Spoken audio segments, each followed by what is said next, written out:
Hello aspirants, welcome to NCG Competitive Institution. ನಾನು ನಿಮ್ಮ Sindhu.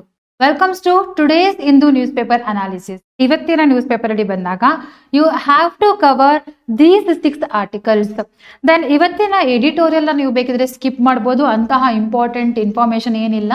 But ಈ ಕಡೆ ಸೈಡ್ ಕಾಲಮ್ ಅಲ್ಲಿ ಏನ್ ಕೊಟ್ಟಿದಾರಪ್ಪ ಅಂತಂದ್ರೆ NIRF ರಿಪೋರ್ಟ್ ನಾವೇನ್ ನೋಡಿದ್ವಿ ಅದು ಕ್ರಿಟಿಸಿಸಮ್ ನ ಕೊಟ್ಟಿದ್ದಾರೆ. ನಾವು ಆಲ್ರೆಡಿ ಕ್ಲಾಸಲ್ಲಿ ಅದನ್ನು ಕೂಡ ಡಿಸ್ಕಷನ್ ಮಾಡಿದೀವಿ. ಪ್ಯಾರಾಮೀಟರ್ಸ್ ಗಳಲ್ಲಿ ಏನೇನೆಲ್ಲ ಪ್ರಾಬ್ಲಮ್ಸ್ ಗಳಿದೆ ಮತ್ತೆ ಯಾವ ತರ ಅವರು ಪರ್ಫಾರ್ಮೆನ್ಸ್ ನ ಕೊಡ್ತಾರೆ ಅನ್ನೋದನ್ನು ಕೂಡ ನಾವು ನೋಡಿದೀವಿ. So you can skip editorial today, but there are some important articles are there which is relevant for all the examination, whether it is a UPSC, KPSC, PSI ಅಥವಾ ಬ್ಯಾಂಕಿಂಗ್, then ಬೇರೆ exams ಗಳು ಕೂಡ important ಆಗಿದೆ. So that is related to these 6 articles. Class ನ start ಮಾಡೋಣ. ಅದಕ್ಕೂ ಮುಂಚೆ ನಿಮಗೆ ಒಂದು ಅನೌನ್ಸ್ಮೆಂಟ್ ಇದೆ. ನಮ್ಮ NCG ಕಾಂಪಿಟೇಟಿವ್ ಇನ್ಸ್ಟಿಟ್ಯೂಷನ್ ಅಲ್ಲಿ ಎಕ್ಸ್ಕ್ಲೂಸಿವ್ ಆಗಿ ಹೊಸ ಬ್ಯಾಚ್ ಗಳು PC ಓಕೆ ಪೊಲೀಸ್ ಕಾನ್ಸ್ಟೇಬಲ್ ಹಾಗೂ PSI ESI ಮತ್ತೆ ಇನ್ನೊಂದು ಬ್ಯಾಚ್ KS ಯಾರು ಪ್ರಿಪೇರ್ ಆಗ್ತಿದ್ದೀರಾ ಅವರಿಗಂತಾನೆ ಸ್ಟಾರ್ಟ್ ಆಗ್ತಾ ಇದೆ. ಈ ಬ್ಯಾಚ್ಗಳು ನಿಮಗೆ ಕನ್ನಡ ಹಾಗೂ ಇಂಗ್ಲಿಷ್ ಎರಡರಲ್ಲೂ ಕೂಡ ಅವೈಲಬಲ್ ಇರುತ್ತೆ. ಆನ್ಲೈನ್ ಆಫ್ಲೈನ್ ರೆಕಾರ್ಡೆಡ್ 3 ತರದಲ್ಲೂ ಕೂಡ ಅವೈಲಬಲ್ ಇರುತ್ತೆ ನಿಮಗೆ. ಇಲ್ಲಿ ಕ್ಲಾಸಸ್ ಅಲ್ಲಿ ನಿಮಗೆ ಪ್ರತಿಯೊಂದು ಕ್ಲಾಸ್ ಅಲ್ಲೂ ಕೂಡ ಚಾಪ್ಟರ್ ವೈಸ್ ಟೆಸ್ಟ್ ಇರುತ್ತೆ, ಸಬ್ಜೆಕ್ಟ್ ವೈಸ್ ಟೆಸ್ಟ್ ಇರುತ್ತೆ, ಹಾಗೇನೆ ಫುಲ್ ಲೆಂತ್ ಟೆಸ್ಟ್ ಕೂಡ ನಿಮಗೆ ಇರುತ್ತೆ. ಅದ್ರ ಜೊತೆಗೆ ನಿಮಗೆ NCERT and current affairs based ಮೇಲೂ ಕೂಡ ನಿಮಗೆ ಟೆಸ್ಟ್ ಸೀರೀಸ್ ಹಾಗೂ PDF ಗಳು, ಸ್ಟಡಿ ಮೆಟೀರಿಯಲ್ಸ್ ಎಲ್ಲವೂ ಕೂಡ ಸಿಗುತ್ತೆ.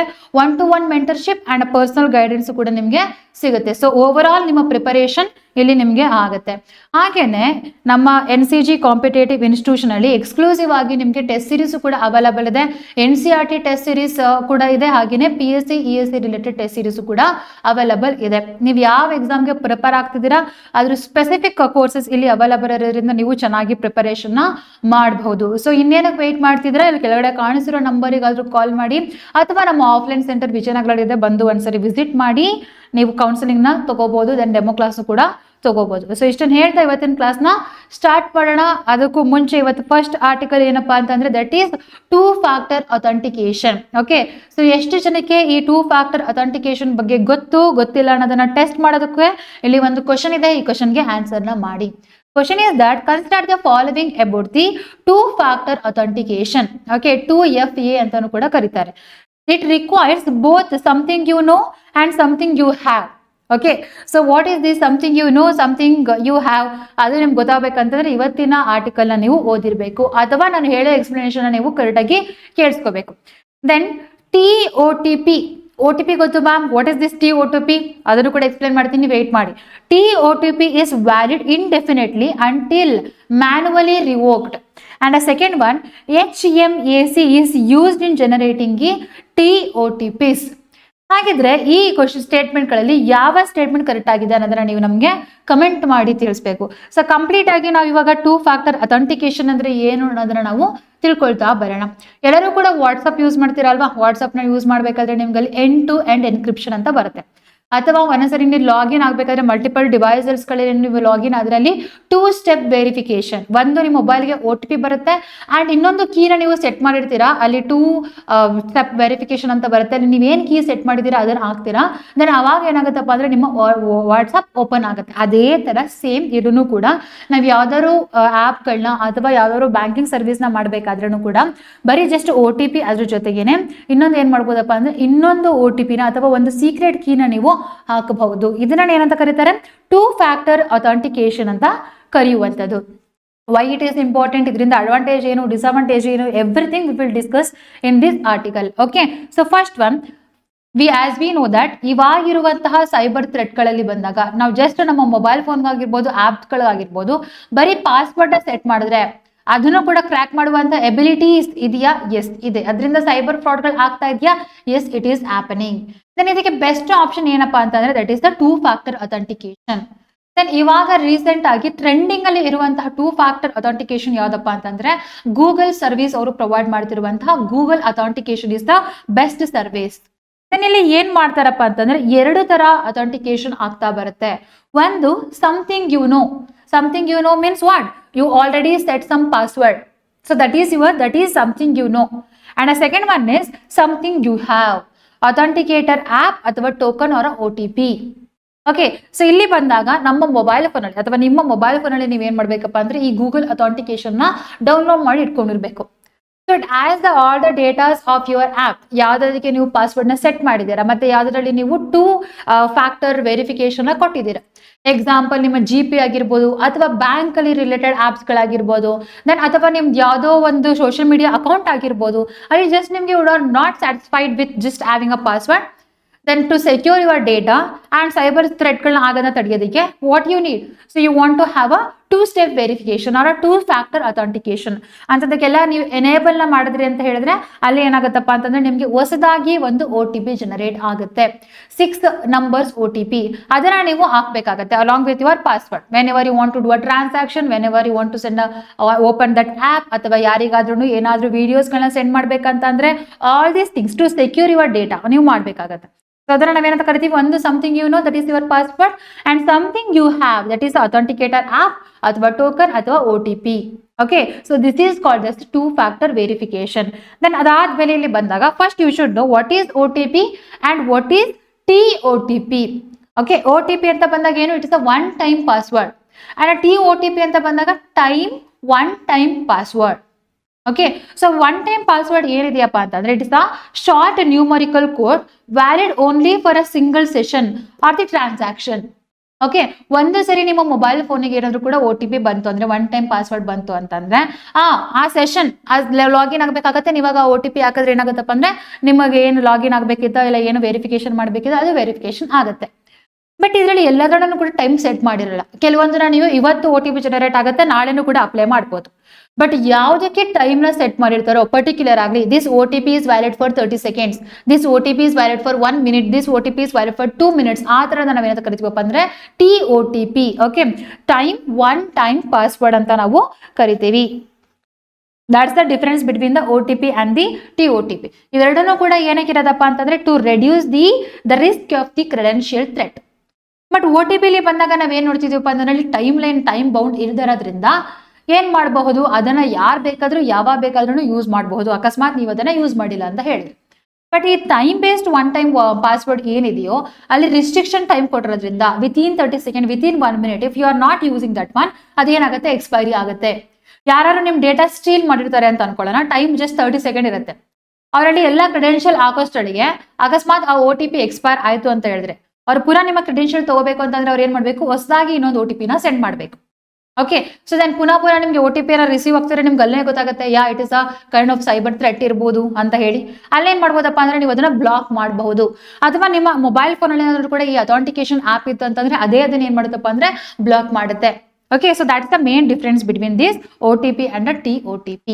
ದೆನ್ ಆಸ್ ಐ ಸೆಡ್, ಈ TOTP ನ ಯಾವ್ದು ಯೂಸ್ ಮಾಡುತ್ತಪ್ಪ, ಇವಾಗ ಗೂಗಲ್ ಅಥೆಂಟಿಕೇಟರ್ ಯೂಸ್ ಮಾಡುತ್ತೆ. ನಿಮ್ಮ ಕ್ರೋಮಲ್ ಆಗಿರ್ಬೋದು, ದೆನ್ ಗೂಗಲ್ ಪೇ ಆಗಿರ್ಬೋದು, ಎಲ್ಲರೂ ಕೂಡ ಇವಾಗ ಗೂಗಲ್ ಅಥೆಂಟಿಕೇಟರ್ ಯೂಸ್ ಮಾಡ್ತಿರೋದ್ರಿಂದ so you will get TOTP and we are also getting the OTP also, ಎರಡೂ ಕೂಡ ಇದೆ. ಈ TOTP ಟೈಮ್ ಬೇಸ್ಡ್ OTP ಯಾವ ತರ ಜನರೇಟ್ ಆಗುತ್ತೆ? ಈ ಟೈಮ್ ಬೇಸ್ಡ್ OTP ಜನರೇಟ್ ಆಗಬೇಕು ಅಂತಂದ್ರೆ first you should have the shared secret key, another one is the current time. ಇದು ಎರಡರ ಬೇಸಿಸ್ ಮೇಲೆ ಇದು ಓಪನ್ ಆಗುವಂಥದ್ದು ಅಥವಾ ಜನರೇಟ್ ಆಗುವಂಥದ್ದು. ದೆನ್ ಏನಿದು ಶೇರ್ಡ್ ಸೀಕ್ರೆಟ್ ಕೀ ಅಂತ ಬಂದಾಗ, ಸೊ ಒಂದು ಸೀಕ್ರೆಟ್ ಕೀ ಯಾರಿಗೂ ಕೂಡ ಗೊತ್ತಿರಲ್ಲ, ಒಂದು ನಿಮಗೆ ಗೊತ್ತಿರುತ್ತೆ, ಯಾಕಂದ್ರೆ ನೀವು ಏನ್ ಸೆಟ್ ಮಾಡ್ತಿರುವಂಥದ್ದು ಈ 2-factor ಅಥೆಂಟಿಕೇಶನ್ ಸೆಟ್ ಮಾಡ್ತಿರುವುದು ನಿಮ್ಮ ಡಿವೈಸಸ್ಗಳಲ್ಲಿ. ಆ ಸೀಕ್ರೆಟ್ ಕೀ ನಿಮಗೆ ಗೊತ್ತಿರುತ್ತೆ. ದೆನ್ ಹಾಗೇನೆ ಯಾರು ವೆರಿಫೈ ಮಾಡ್ತಿರುವಂತ ಅಥಾರಿಟೀಸ್ಗಳು, ಯಾರು ಈ ಆಪ್ ನ ಡೆವಲಪ್ ಮಾಡೋರು ಆಗಿರ್ಬೋದು, ಟೋಕನ್ಸ್ಗಳನ್ನ ಡೆವಲಪ್ಮೆಂಟ್ ಮಾಡಿರೋದು ಅಥವಾ OTP ಜನರೇಟರ್ಸ್ಗಳು ಯಾರಿರ್ತಾರೋ ಅವರಿಗಷ್ಟೇ ಗೊತ್ತಿರುತ್ತೆ. ಅಂಡ್ ಈ ಸೀಕ್ರೆಟ್ ಕೀ ಓಪನ್ ಆಗಿರಲ್ಲ, QR ಕೋಡ್ ಒಳಗಡೆ ಎನೇಬಲ್ ಮಾಡಿರ್ತಾರೆ. Okay, so that is the one is the shared secret key and the second one is the current time. ಇವಾಗಿನ ಟೈಮ್ ಎಷ್ಟು? ಫಾರ್ ಎಕ್ಸಾಂಪಲ್, ನಾನು ಇವಾಗ ರೆಕಾರ್ಡ್ ಮಾಡ್ತಾ ಇದ್ದೀನಿ, it is time is around 11:30.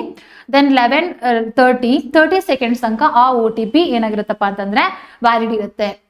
Then if I put that OTP in 11:30 then 45 seconds, ಅದು invalid. So it will work based on the shared secret key and the current time. Then ಇದ್ರ basis ಮೇಲೆ ನಿಮ್ಗೆ ಏನು generate ಆಗುತ್ತಪ್ಪ ಅಂತ ಹೇಳಿದ್ರೆ ಅಷ್ಟು digit generate ಆಗುತ್ತೆ. ದೆನ್ ಇದನ್ನ ಕ್ಯೂರೇಟ್ ಮಾಡಿ 4 digit ಅಥವಾ 6 digit OTP ನನಗೆ ಹೇಗೆ ಬರುತ್ತೆ ಅಂತ ಬಂದಾಗ ಇಲ್ಲಿ ಒಂದು ಆಶ್ ಫಂಕ್ಷನ್ ಅನ್ನುವಂಥದ್ದು ಇದೆ. Okay, so this hash function, the TOTP rely on the hash function. Then hash function ಅಲ್ಲೂ ಕೂಡ ಏನಿದೆಪ್ಪ ಅಂತಂದ್ರೆ HMAC ಅನ್ನುವಂಥ ಒಂದು ಕೋಡ್ ಇದೆ. What is this HMAC? Hash based message authentication code. Okay. Then ಏನಾದ್ರೂ ಕೂಡ ಒಂದು ಸ್ಮಾಲ್ ಇನ್ಪುಟ್ ಚೇಂಜ್ ಆದ್ರೂ ಕೂಡ, ಟೈಮ್ ಚೇಂಜ್ ಆದ್ರೆ, ಓಕೆ, ಅಥವಾ ನಿಮ್ಮ ಸೀಕ್ರೆಟ್ ಕೀ ಚೇಂಜ್ ಆದ್ರೆ ತಕ್ಷಣನೇ ಇಮಿಡಿಯೇಟ್ ಆಗಿ ಏನಾಗುತ್ತಪ್ಪ ಅಂದ್ರೆ ಟೋಟಲ್ ಔಟ್ಪುಟ್ ಚೇಂಜ್ ಆಗುತ್ತೆ. ನಿಮ್ಗೆ OTP ಏನ್ ಜನರೇಟ್ ಆಗುತ್ತೋ ಅದೇ ಚೇಂಜ್ ಆಗುತ್ತೆ. It is not like a same. Okay, ಹಳೆ OTP ಏನ್ ಬಂದಿತ್ತು ಅದೇ ತರ ಹೊಸ OTP ಬರಲ್ಲ. It is a totally different. But ಒಂದೊಂದ್ರಲ್ಲಿ ಅಬ್ಸರ್ವ್ ಮಾಡಿ, ನಿಮಗೆ ಒಂದು OTP ಆಲ್ರೆಡಿ ಜನರೇಟ್ ಆಗಿರುತ್ತೆ, ದೆನ್ ಅದರ ನೀವು ಅಪ್ಲೈ ಮಾಡಿರಲ್ಲ ಅಥವಾ ನಿಮ್ಗೆ ಆ OTP ಸಿಕ್ಕಿರಲ್ಲ. ನೀವೇನ್ ಮಾಡಿರ್ತೀರ ಅನ್ನೋದು ಅರ್ಧ ಗಂಟೆ ಬಿಟ್ಕೊಂಡು ಪುನಃ OTP ಯಾವ್ದಾದ್ರು ಆಪಲ್ ಹಾಕ್ಬೇಕಂದ್ರೆ ಜನರೇಟ್ ಮಾಡ್ತೀರಾ. ಒಂದೊಂದ್ಸರಿ ಏನ್ ಬರುತ್ತೆ, ಸೇಮ್ OTP ಬರುತ್ತೆ. But in this time based OTP ಅಲ್ಲಿ ಬಂದಾಗ ಪ್ರತಿ ಒಂದು ಸೆಕೆಂಡ್ಗೂ ಕೂಡ, ಪ್ರತಿ ಒಂದು ಮಿಲಿ ಸೆಕೆಂಡ್ ಕೂಡ ನೀವು ಯಾವಾಗ OTP ನ ಜನರೇಟ್ ಮಾಡ್ಬೇಕಂತ ಅನ್ಕೊಳ್ತೀರಾ for your authentication, it will vary. Small changes in input, the output also different one. Okay, next after that then it is a one way. Okay, cannot reverse engineer or the original input. Okay, ಒಂದೇ ವೇಯಲ್ಲಿ ಮಾಡೋಕ್ಕಾಗುವಂಥದ್ದು. Already secret key ಕೊಟ್ಟಿರ್ತೀರಾ and current time ಇರುತ್ತೆ, ಅದ್ರ basis ಮೇಲೆ ಏನಾಗುತ್ತಪ್ಪ generate ಆಗುತ್ತೆ. ನೀವು ಇದನ್ನ ಏನ್ ಮಾಡೋಕ್ಕಾಗಲ್ಲ, ಚೇಂಜ್ ಮಾಡಕ್ ಆಗಲ್ಲ, ರಿವರ್ಸ್ ಎಂಜಿನಿಯರಿಂಗ್ ಮಾಡಕ್ಕೆ ಆಗೋದಿಲ್ಲ. ಇದರಿಂದ ಫ್ರಾಡುಲೆಂಟ್ಗಳನ್ನ ನಾವು ಕಡಿಮೆ ಮಾಡಬಹುದಾ? Yes, we can do that one. Cyber security threat ಏನಿದೆಯೋ ಅದನ್ನ ನಾವು ಏನ್ ಮಾಡಬಹುದು, ಕಡಿಮೆ ಮಾಡಬಹುದು.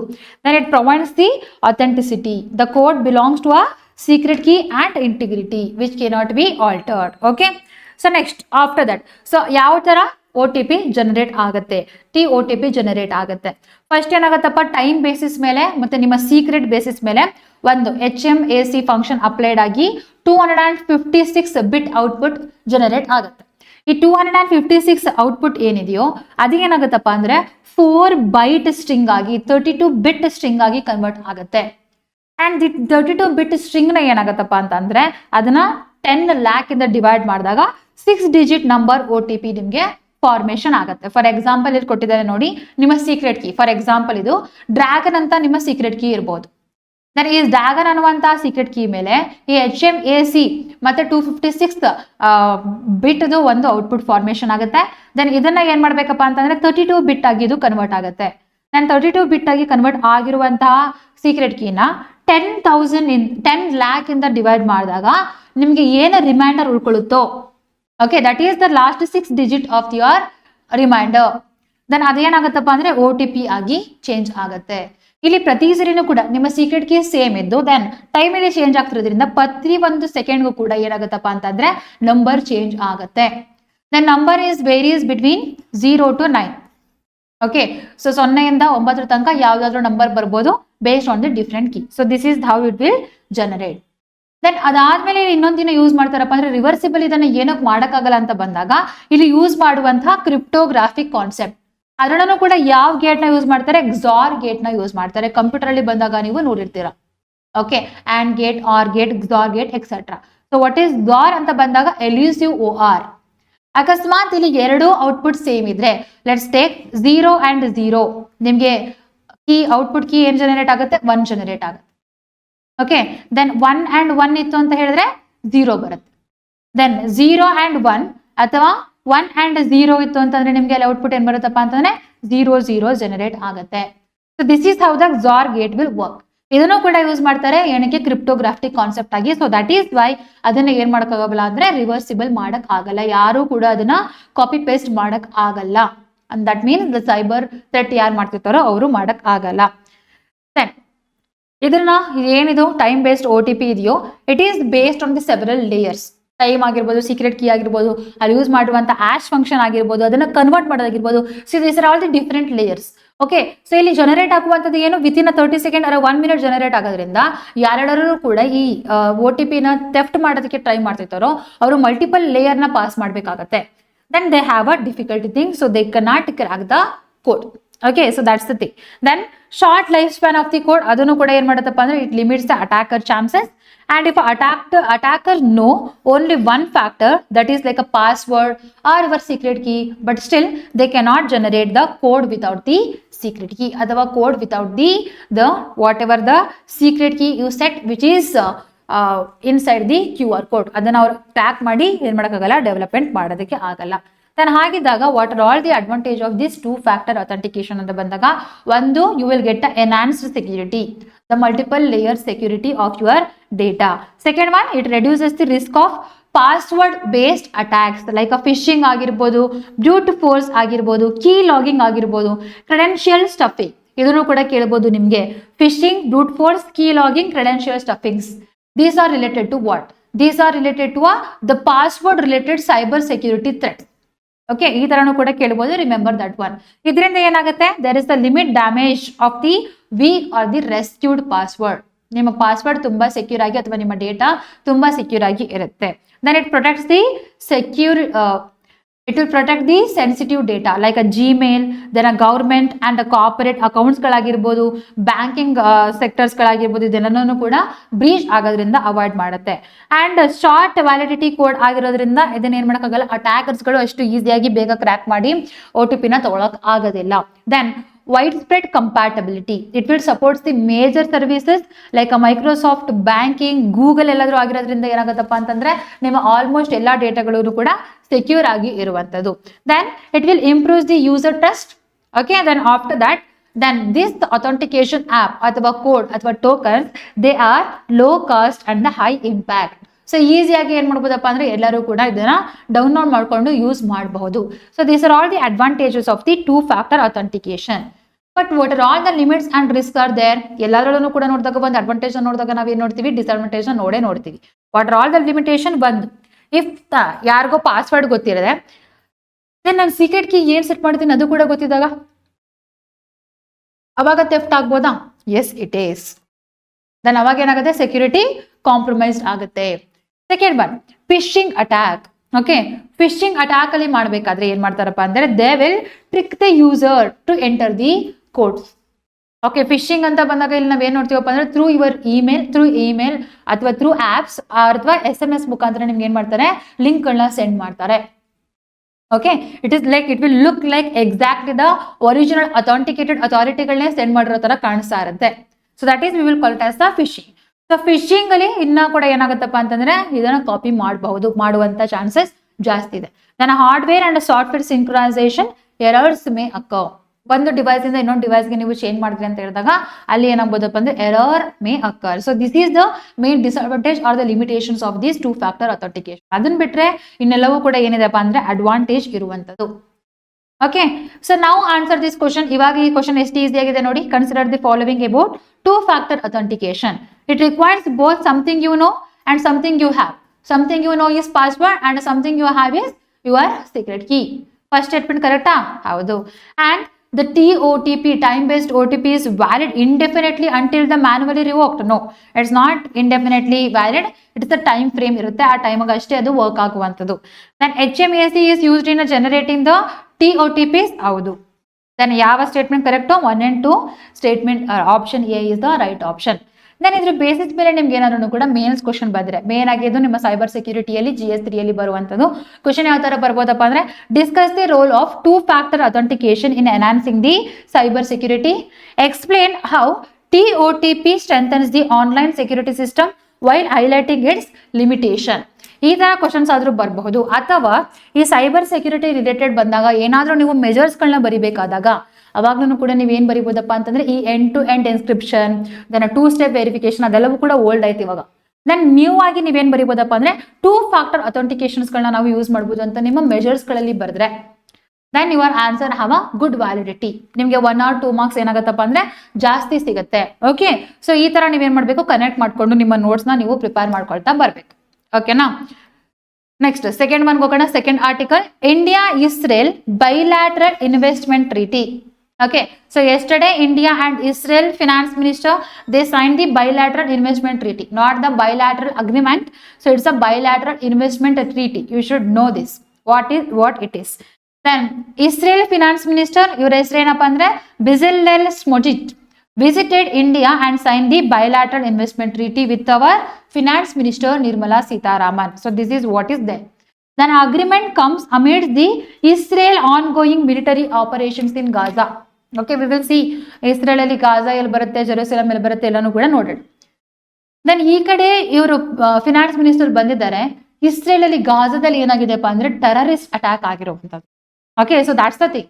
ಈವನ್ ದೋ ಅಲ್ಲಿ ಏನ್ ಆಗ್ತಿದೆಯೋ, whatever the regional conflict is ongoing, still we are maintaining a good relationship with Israel.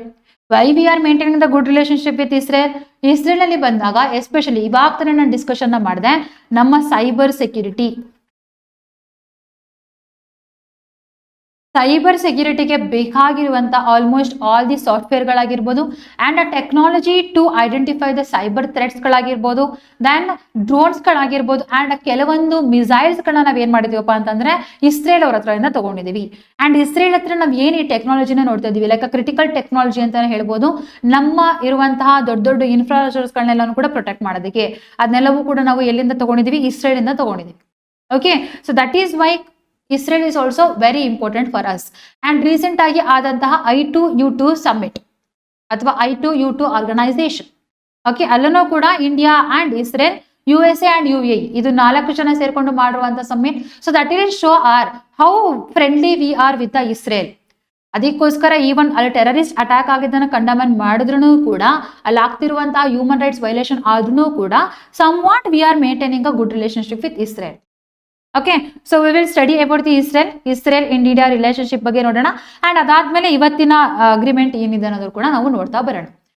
Israel ನೀವು ನೋಡ್ತಾ ಇದ್ರೆ ಪ್ರತಿ ವರ್ಷನೂ ಕೂಡ ಒಂದಲ್ಲ ಒಂದು ಕಾನ್ಸೆಪ್ಟ್ಗೆ, ಒಂದಲ್ಲ ಒಂದು ಇಷ್ಟಿಗೆ ನ್ಯೂಸ್ ಇರುವಂತದ್ದು.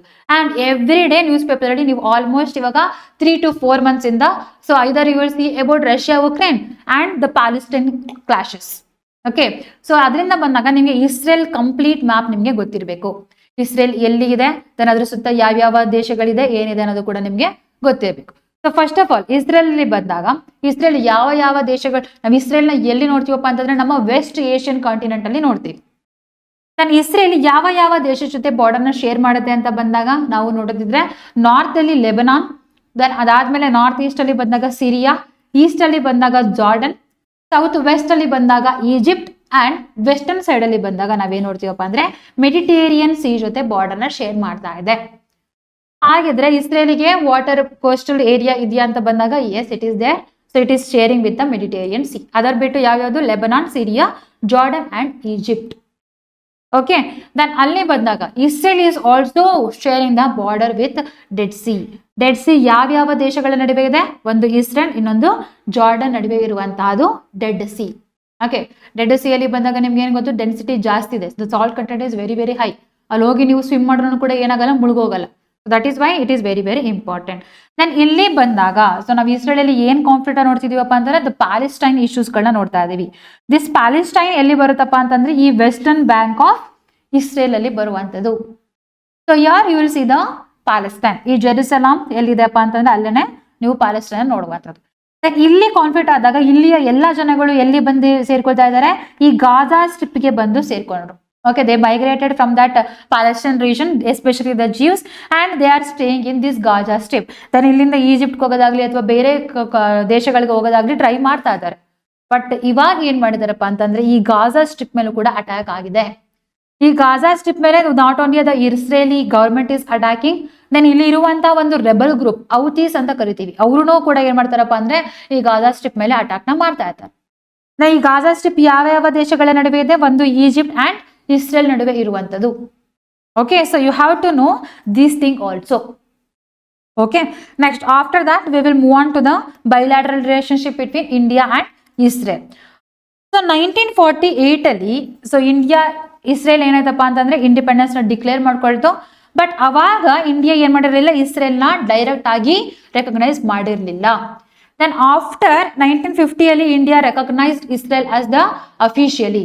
ದೆನ್ 1953 ಇಂದ ಏನಾಗಿದೆಪ್ಪ ಅಂದ್ರೆ ನಮ್ಮ ರಿಲೇಶನ್ಶಿಪ್ ನಾವು ಇಸ್ರೇಲ್ ಜೊತೆ ಇಟ್ಕೊಂಡಿದೀವಿ. ಆದರೆ ನಾವು ಮೇನ್ ಎಂಗೇಜ್ಮೆಂಟ್ ನ ಯಾವಾಗ ಇಸ್ರೇಲ್ ಅಲ್ಲಿ ನೋಡ್ತಾ ಬಂದಿರುವಂತದ್ದು 1990s ಮೇಲೆ.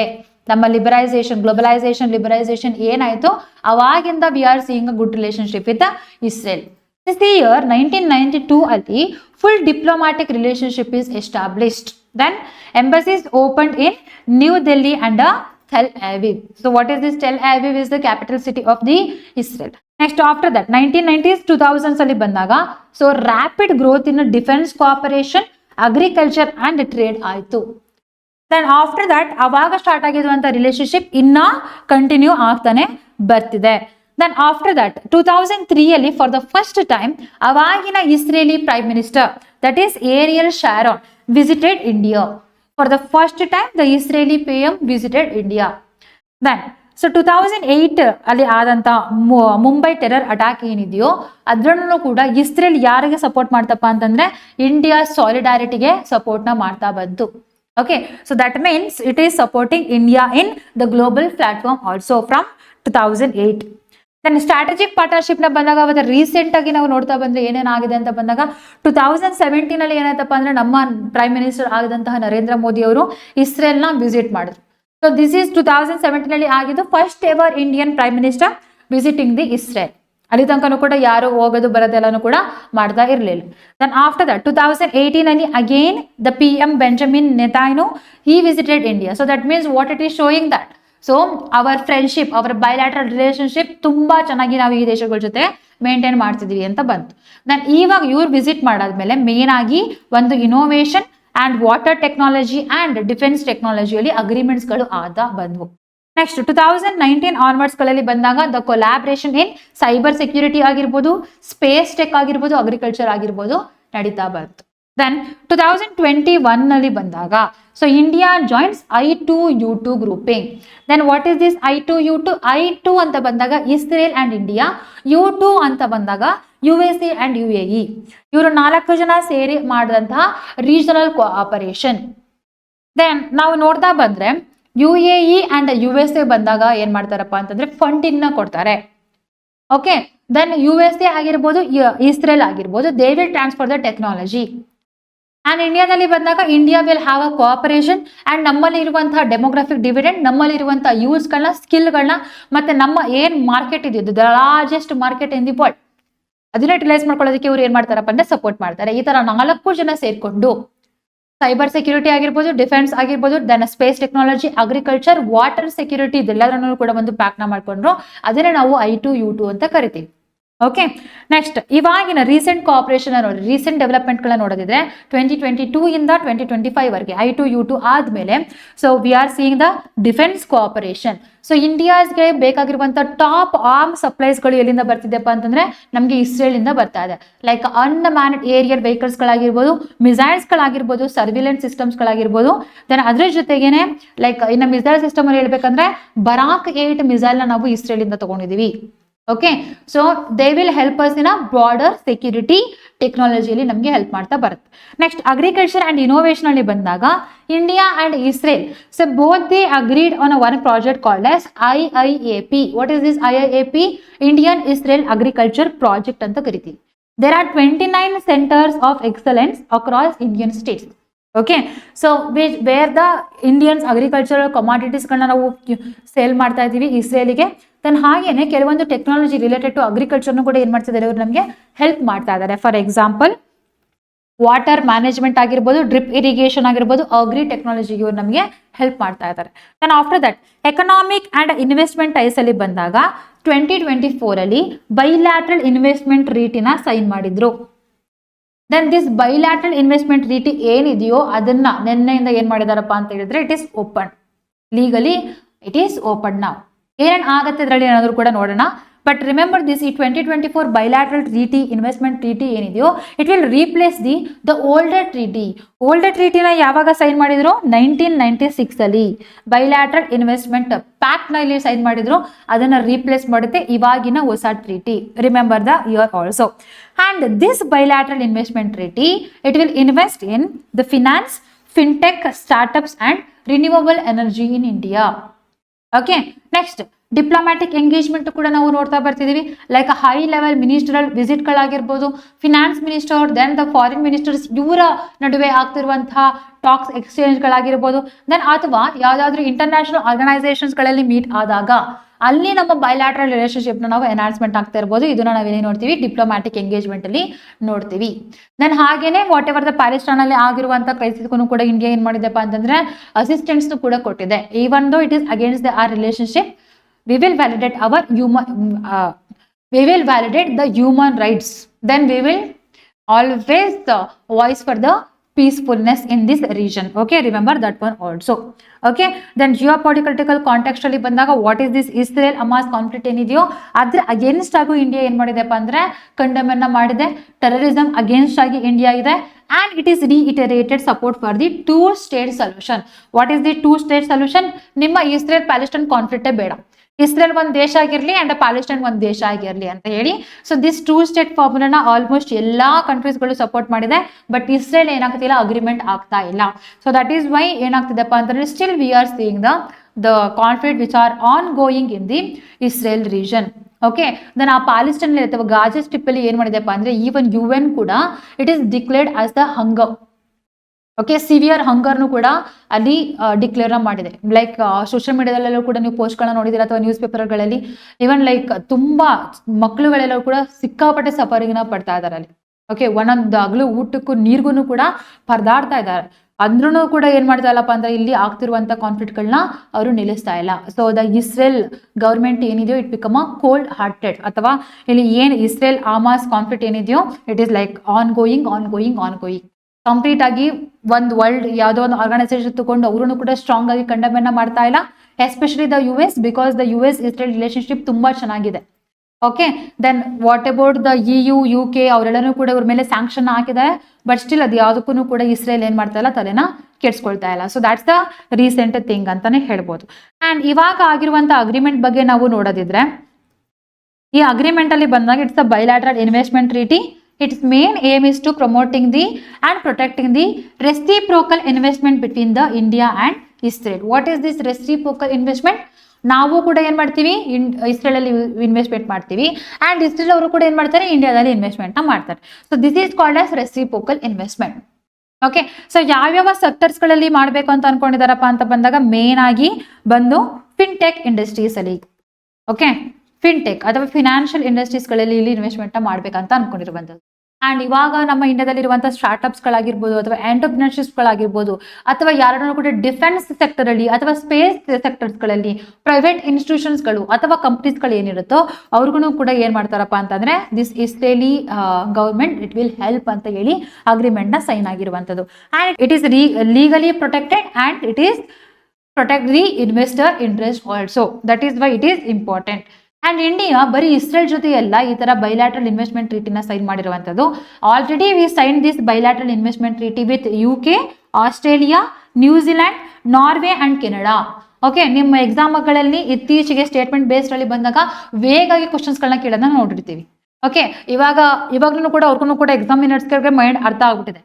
ಓನ್ಲಿ ಅಂತ ಕೊಟ್ರೆ ಮೇ ಬಿ ಅದು ಎಕ್ಸ್ಟ್ರೀಮ್ ಸ್ಟೇಟ್ಮೆಂಟ್ ಅಂತ ಹೇಳಿ ಅವ್ರು ಮೇನ್ ಮಾಡ್ತಾರೆ, ರಾಂಗ್ ಮಾಡ್ತಾರೆ. Let me add 2 states.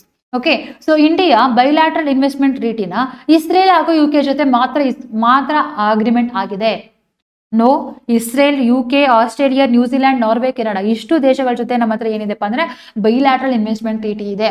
So that is why your current affairs is matter. So that is why you have to add your current affairs along with your static part. Okay, ಅವಾಗ ನಿಮ್ಗೆ ಏನ್ ಸಿಗುತ್ತಪ್ಪ ಅಂದ್ರೆ complete clarity ಸಿಗುತ್ತೆ. ಏನೇ question ಕೇಳಿದ್ರು ನೀವು ಯಾವಾಗ ಏನ್ ಮಾಡ್ಬೋದಪ್ಪ ಅಂದ್ರೆ ಆನ್ಸರ್ನ ಮಾಡ್ತಾ ಬರ್ಬೋದು. ಓಕೆ, ದೆನ್ ಕರೆಂಟ್ ಅಫೇರ್ಸ್ ನಿಮ್ಗೆ ಚೆನ್ನಾಗಿ ಗೊತ್ತಾಗಬೇಕಂತಂದ್ರೆ ನೀವೇನ್ ಮಾಡ್ಬೇಕು, ಪ್ರತಿದಿನ ಬಂದು ನಮ್ಮ ಕ್ಲಾಸ್ನ ನೋಡ್ಬೇಕು, ದೆನ್ ನೋಟ್ಸ್ನ ಮಾಡ್ಕೋಬೇಕು, ಅಥವಾ ನಮ್ಮ ಟೆಲಿಗ್ರಾಮ್ ಚಾನಲ್ ಅಲ್ಲಿ PDF ಅವೈಲೇಬಲ್ ಇರುತ್ತೆ, ಅದನ್ನ ಡೌನ್ಲೋಡ್ ಮಾಡ್ಕೊಂಡು ಓದ್ಬೇಕು ನೀವು. ಓಕೆ, ಸೊ ದಟ್ ನಿಮ್ಮ ಎಕ್ಸಾಮ್ಸ್ ನ ನೀವು ಆರಾಮಾಗಿ ಕ್ಲಿಯರ್ ಮಾಡ್ಬೋದು. ಓಕೆ, ಸೊ ನೆಕ್ಸ್ಟ್ ಅದನ್ನ ಬಿಟ್ಟು what is the significance of this bilateral investment agreement ಅಂತ ಬಂದಾಗ, ಇಂಡಿಯಾಕ್ಕೆ ಬಂದಾಗ what is the thing, it expand the investment opportunity for Indian companies, enhance the ties in the technology, defense and innovation and trade, and boost the India's position as the stable investment partner. ಈ ತರ ಒಂದೊಂದೇ ದೇಶಗಳು ನಮ್ಮ ಹತ್ರ bilateral agreements ಗಳನ್ನ sign ಮಾಡಿಕೊಂಡು ಅವರು investment ಮಾಡೋದಕ್ಕೆ ಮುಂದೆ ತೋರಿಸಿದ್ರೆ, ನಾವು ನಿನ್ನೆ ತಾನೇ ಒಂದು ಇಶ್ಯೂನ ನಾವು ಡಿಸ್ಕಸ್ ಮಾಡಿದ್ವಿ, that is related to FDI. Okay, ಇವಾಗೆಲ್ಲವೂ ಕೂಡ ಏನು FDI ಫ್ಲೋ ಆಗ್ತಿದೆಯೋ that is for a short term. ಇದನ್ನ ನಾವ್ ಏನ್ ಮಾಡ್ಬೋದಪ್ಪ ಅಂದ್ರೆ ಲಾಂಗ್ ಟರ್ಮ್ ಆಗಿ ಪುನಃ ಕನ್ವರ್ಟ್ ಮಾಡಬಹುದು.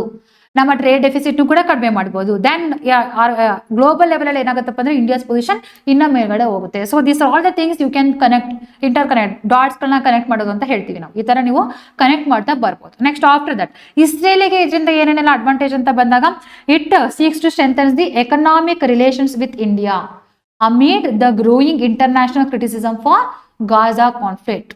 ಓಕೆ, ಸೊ ಯಾವುದೇ ಒಂದು ದೇಶ ಯಾವುದೇನೇ ಆಗ್ಬೋದು, ಇವಾಗ ಏನಾದ್ರೂ ಕೂಡ let's take the example of Afghanistan and Pakistan. ಇವೆರಡು ದೇಶಗಳ ಜೊತೆ ಏನಾದ್ರೂ ಕೂಡ ವಾರ್ ನಡೀತು ಅಂತಂದ್ರೆ ಆ ವಾರ್ ಎಷ್ಟು ದಿನ ಸಸ್ಟೈನ್ ಆಗ್ಬೋದು? With let's take that USA ಯಾರಿಗೆ ಪಾಕಿಸ್ತಾನಕ್ಕೆ ಹೆಲ್ಪ್ ಮಾಡ್ತಿದೆ, ಚೀನಾ ಪಾಕಿಸ್ತಾನಕ್ಕೆ ಹೆಲ್ಪ್ ಮಾಡ್ತಿದೆ, ಅಂಡ್ ಅಫ್ಘಾನಿಸ್ತಾನ್ಗೆ ಬೇರೆ ದೇಶಗಳು ಲೈಕ್ EU UK ಇದೆಲ್ಲವೂ ಕೂಡ ಅಫ್ಘಾನಿಸ್ತಾನ್ಗೆ ಹೆಲ್ಪ್ ಮಾಡ್ತಿದೆ ಅಂತ ಅನ್ಕೊಳ್ಳೋಣ. ಫಾರ್ ಎಕ್ಸಾಂಪಲ್ ಎಷ್ಟು ದಿನ ಸಸ್ಟೈನ್ ಆಗ್ಬೋದು? 1 ತಿಂಗಳು, 2 ತಿಂಗಳು, 3 ತಿಂಗಳು. ಓಕೆ, ಅವ್ರಿಬ್ರ ಹತ್ರನೂ ಕೂಡ 2 ದಿನ ವಾರ್ ಮಾಡೋಷ್ರೊಳಗೆ ಎಲ್ಲ ಅವ್ರ ಹತ್ರ ಇರುವಂತಹ ಅಮ್ಯುನಿಷನ್ಸ್ಗಳಾಗಿರ್ಬೋದು ಅಥವಾ whatever the economic impact, that is a huge. Let's take that, ಅಕಸ್ಮಾತ್ ಅವ್ರು 1 ವರ್ಷ ವಾರ್ ಮಾಡಿದ್ರು ಅಂತಾನೆ ಅನ್ಕೊಳ್ಳೋಣ. Then economy full collapsed, political system full unstable. But ಈ ಬಿಗ್ ಕಂಟ್ರೀಸ್ಗಳನ್ನ ನೋಡ್ತಾ ಬನ್ನಿ. ರಷ್ಯಾ ಉಕ್ರೇನ್ ವಾರ್ ಆಗಿರ್ಬೋದು, ಎಷ್ಟು ವರ್ಷದಿಂದ ನಡೀತಾ ಇದೆ. ಅಂಡ್ ಇಸ್ರೇಲ್ ಪ್ಯಾಲೆಸ್ಟೈನ್ ವಾರ್ ಆಗಿರ್ಬೋದು, ಎಷ್ಟು ವರ್ಷದಿಂದ ನಡೀತಾ ಇದೆ. ಬಿಕಾಸ್ ಅಲ್ಲಿ ಇರುವಂತಹ ಪೊಲಿಟಿಕಲ್ ಸಿಸ್ಟಮ್ ಅಂಡ್ ಅಲ್ಲಿ ಇರುವಂತಹ ಎಕನಾಮಿಕ್ ಸ್ಟೆಬಿಲಿಟಿ. ಈ ತರ ಎಕನಾಮಿಕ್ ಸ್ಟೆಬಿಲಿಟಿ ಮಾಡ್ಬೇಕಂದ್ರೆ ಏನ್ ಮಾಡ್ತಾರಪ್ಪ ಅಂತಂದ್ರೆ, ಅವರು ಯಾವ ದೇಶದ ಜೊತೆ ಕಾನ್ಫ್ಲಿಕ್ಟ್ ಆಗ್ತಿದೆ ಅದನ್ನ ಬಿಟ್ಟು ಬೇರೆ ದೇಶಗಳ ಜೊತೆನೂ ಕೂಡ ಗುಡ್ ರಿಲೇಶನ್ಶಿಪ್ ಇಟ್ಕೊಂಡಿರ್ತಾರೆ. ಸೊ ದಟ್ ಅವರಲ್ಲಿ ಆಗ್ತಿರುವಂತ ಎಕನಾಮಿಕ್ ಇಂಪ್ಯಾಕ್ಟ್ ಆಗುತ್ತೆ, but whatever impact is happening ಅದನ್ನ ಏನ್ ಮಾಡ್ತಾರಪ್ಪ ಅಂದ್ರೆ ಅವರು ಪ್ಯಾಚ್ ಅಪ್ ತರ ಮಾಡ್ಕೊಳ್ತಾರೆ. They will have a stable economy. Stable economy ಇದ್ರಷ್ಟೇ ಯಾವುದೇ ಒಂದು ಕಾನ್ಫ್ಲಿಕ್ಟ್, ಯಾವುದೇ ಒಂದು ವಾರ್ ಕಂಟಿನ್ಯೂಸ್ ಆಗಿ ಆಗಕ್ಕೆ ಆಗುವಂಥದ್ದು. ಅಂಡ್ ಯಾರು ಎದುರುಕೊಳ್ದೇನೆ ಅವರು ಅಟಾನಮಿ ಆಗಿ ದೆನ್ ಸಾವಿರಾನ್ ಆಗಿ ಅವ್ರು ಏನ್ ಮಾಡ್ತಾರಪ್ಪ ಅಂದ್ರೆ ಡಿಸಿಷನ್ ಅನ್ನು ತಗೊಂಡು ಅವ್ರಿಗೆ ಏನ್ ಬೇಕೋ ಅದನ್ನ ಮಾಡ್ತಾ ಬರ್ತಾರೆ. So that's the thing here. And it will attracts the Indian investment to Israel. Then almost ನಾವು ಇಸ್ರೇಲ್ ಅಲ್ಲಿ ನೋಡೋದಿದ್ರೆ 3,000+ India's companies are investing in Israel. ಅವರಿಗೆಲ್ಲರೂ ಕೂಡ ಹೆಲ್ಪ್ ಆಗುತ್ತಾ? ಹೌದು, ಹೆಲ್ಪ್ ಆಗುತ್ತೆ. ಟ್ಯಾಕ್ಸ್ ಕನ್ಸೆಷನ್ ಆಗಿರ್ಬೋದು, ಟೆಕ್ನಾಲಜಿ ಟ್ರಾನ್ಸ್ಫರ್ ಆಗಿರ್ಬೋದು, ಅಥವಾ ಅದರ್ ಗವರ್ಮೆಂಟ್ ರಿಲೇಟೆಡ್ ಡಾಕ್ಯುಮೆಂಟ್ಸ್ಗಳನ್ನ ಮಾಡೋದಾಗಿರ್ಬೋದು, ಇದೆಲ್ಲವೂ ಕೂಡ ಏನ್ ಮಾಡುತ್ತಪ್ಪ ಅಂದ್ರೆ ಇಸ್ರೇಲ್ ಹೆಲ್ಪ್ ಮಾಡ್ತಾ ಬರ್ತಿರತ್ತೆ ಇಬ್ರಿಗೂ ಕೂಡ. So this is the thing, this is the significance for both the Israel and India. Then ಇಬ್ರಿಗೂ ಕೂಡ ಮ್ಯೂಚುವಲಿ ಏನ್ ಆಗತ್ತಪ್ಪ ಅಂತಂದ್ರೆ it will facilitate the cross border investment and it will gives the investor confidence against the risk like exploration, political instability and unfair treatment. ಏನಪ್ಪಾ ಇದು Palestine ಇಷ್ಟೊಂದು conflict ಆಗ್ತಿದೆ, ನಾನು ಹೋಗಿ ಇನ್ವೆಸ್ಟ್ಮೆಂಟ್ ಮಾಡ್ಬೇಕಾ ಮಾಡಬಾರ್ದು ಅಂತ ಯಾರಾದ್ರೂ ಥಿಂಕ್ ಮಾಡ್ತಿದ್ದವ್ರಿಗೆ ಇವಾಗ ಒಂದು ಗ್ರೀನ್ ಸಿಗ್ನಲ್. ನೋ, ನಾನು ಹೋಗಿ ಇನ್ವೆಸ್ಟ್ಮೆಂಟ್ ಮಾಡಿದ್ರೆ ಅಂತಂದ್ರೆ even Indian government and Israel government ಇಬ್ರು ಕೂಡ ಬ್ಯಾಕಪ್ ಮಾಡ್ತಾರೆ. ಸೊ ನಾನು ಹೋಗಿ ಆರಾಮಾಗಿ ಏನ್ ಮಾಡ್ಬೋದು, ಇನ್ವೆಸ್ಟ್ಮೆಂಟ್ ಮಾಡ್ಬೋದು. So all these things will come. ಇದರಿಂದ ಇಬ್ರಿಗೂ ಕೂಡ ಹೆಲ್ಪ್ ಆಗುತ್ತಾ? ಆಗುತ್ತೆ. So that's all. ಓಕೆ, ಇದರ ಬೇಸಿಸ್ ಮೇಲೆ ನಿಮಗೆ ಒಂದು ಮೇನ್ಸ್ ಕ್ವಶನ್ ಇದೆ. Try to answer to this question. Question is that India's ties with Israel have expanded behind defence. Okay, ಡಿಫೆನ್ಸ್ಗೆ ಜಾಸ್ತಿ ಏನಾಗಿದೆಪ್ಪ ಅಂದ್ರೆ ರಿಲೇಶನ್ಶಿಪ್ ಎಕ್ಸ್ಪ್ಯಾಂಡ್ ಆಗಿದೆ. To encompass this the technology, agriculture and investment. Discuss the recent developments and the strategic significance. Okay, so ಈ ಕ್ವಶನ್ಗೂ ಕೂಡ answer ಮಾಡಿ ನಮ್ಮ Telegram channel ಅಲ್ಲಿ ಕಳಿಸ್ಕೊಡಿ, ನಾವು ನಿಮಗೆ ಕರೆಕ್ಷನ್ ಮಾಡಿ ಹೇಳ್ತೀವಿ. ನೆಕ್ಸ್ಟ್ ಅದಾದ್ಮೇಲೆ ಇವತ್ತಿನ ನ್ಯೂಸ್ ಪೇಪರ್ ನೋಡೋದಿದ್ರೆ ಅಥವಾ ನೀವು ನ್ಯೂಸ್ ನ ನೋಡೋದಿದ್ರೆ, so one news is very very highlighted, that is the VP election, vice president election in India. And our prime minister is the first one to cast the vote in the VP election today. So static part ಆಗಿರೋದ್ರಿಂದ ಇದು somewhat current affairs and static part. So static part ಅಲ್ಲಿ ನಿಮಗೆ ಎಷ್ಟು vice president ಬಗ್ಗೆ ಗೊತ್ತು ಅಂತ ನೋಡೋಣ. Try to answer to this question. Which of the following statement about the election of Vice President of India is correct? ಉಪರಾಷ್ಟ್ರಪತಿಯ election ಚುನಾವಣೆ ಬಗ್ಗೆ ಯಾವ ಸ್ಟೇಟ್ಮೆಂಟ್ ಕರೆಕ್ಟ್ ಇದೆ ಅಂತ ಹೇಳ್ಬೇಕು ನೀವು. First one, the members of both houses of the parliament including the nominated members participate. Second one, state legislative assemblies also participate. Third one, voting is conducted by open ballot. ಇಲ್ಲಿ ನೋಡಿ, only 3, only 1, only 2, ನನ್. So that means ಇದರಲ್ಲಿ ಯಾವುದೋ ಒಂದು statement ಮಾತ್ರ ಸರಿ ಇದೆ. ಅದು ಯಾವ ಸ್ಟೇಟ್ಮೆಂಟ್ ಸರಿ ಇದೆ ಅನ್ನೋದನ್ನ ನೀವು ನಮಗೆ ಕಮೆಂಟ್ ಮಾಡಿ ತಿಳಿಸಿ. ಓಕೆ, ರಿಮೆಂಬರ್, ಕಮೆಂಟ್ ಮಾಡಿ ತಿಳಿಸ್ಬೇಕು ಎಲ್ಲರೂ ಕೂಡ. ನೆಕ್ಸ್ಟ್, ಸೊ ಈ ಸರಿ ವೈಸ್ ಪ್ರೆಸಿಡೆಂಟ್ ಎಲೆಕ್ಷನ್ ಆಗ್ತಾ ಇರೋದ್ರಲ್ಲಿ ಯಾರಪ್ಪ ಇಬ್ರು ಕ್ಯಾಂಡಿಡೇಟ್ಸ್ ಅಂತ ಬಂದಾಗ, NDA ನಾಮಿನಿಯಿಂದ CP ರಾಧಾಕೃಷ್ಣನ್. ಈ CP ರಾಧಾಕೃಷ್ಣನ್ ಅವ್ರು ಯಾರಿದಾರೋ ಇವರು is the farmer governor of the Maharashtra. And opposition ಅಲ್ಲಿ ಯಾರು ನಿಂತಿದ್ದಾರೆ, that is the B Sudarshan Reddy.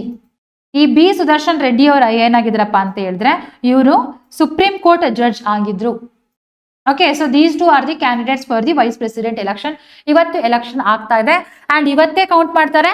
Then ಇವತ್ತು ನೈಟ್ ಅಷ್ಟರೊಳಗೆ ಅಥವಾ ಮಾರ್ನಿಂಗ್ ಅಷ್ಟರೊಳಗೆ ನಮಗೆ ಯಾರು ವಿನ್ ಆಗಿದ್ರು ಅನ್ನೋದು ಕೂಡ ಗೊತ್ತಾಗುತ್ತೆ. ಓಕೆ, 6 PM ಮೇಲೆ ಕೌಂಟಿಂಗ್ ಸ್ಟಾರ್ಟ್ ಆಗುತ್ತೆ. ದೆನ್ ಇಲ್ಲಿ ನೋಡೋದಿದ್ರೆ first we will see the vice president election electoral college ಯಾರ್ಯಾರು ಇರ್ತಾರೆ ಅಂತ ಬಂದಾಗ, ಈ ಎಲೆಕ್ಟೋರಲ್ ಕಾಲೇಜ್ ಅಲ್ಲಿ ಯಾರ್ಯಾರು ಇರ್ತಾರಪ್ಪ ಅಂದ್ರೆ the members of the both houses of the parliament. So both houses of the parliament ಅಂದ್ರೆ ಯಾರು ಬರ್ತಾರೆ, ಪಾರ್ಲಿಮೆಂಟ್ ಅಲ್ಲಿ ಬಂದಾಗ ಒಂದು ಲೋಕಸಭಾ ಅಂಡ್ ರಾಜ್ಯಸಭಾ. ಇದರಲ್ಲಿ ಇರುವಂತಹ ಎಲ್ಲಾ ಮೆಂಬರ್ಸ್ಗಳು whether they are nominated, whether they are elected, ಎಲ್ಲರೂ ಕೂಡ ಇನ್ಕ್ಲೂಡ್ ಆಗಿರ್ತಾರೆ. ನಾವೀಗ ಅಟ್ ಪ್ರೆಸೆಂಟ್ ನೋಡೋದಿದ್ರೆ, ಸೊ ಲೋಕಸಭೆಯಲ್ಲಿ ಎಷ್ಟು ಜನ ಇದ್ದಾರಪ್ಪ ಅಂತಂದ್ರೆ 542 ಮೆಂಬರ್ಸ್ ಅಂಡ್ ರಾಜ್ಯಸಭೆಯಲ್ಲಿ ಎಷ್ಟು ಜನ ಇದ್ದಾರೆ 239 ಮೆಂಬರ್ಸ್.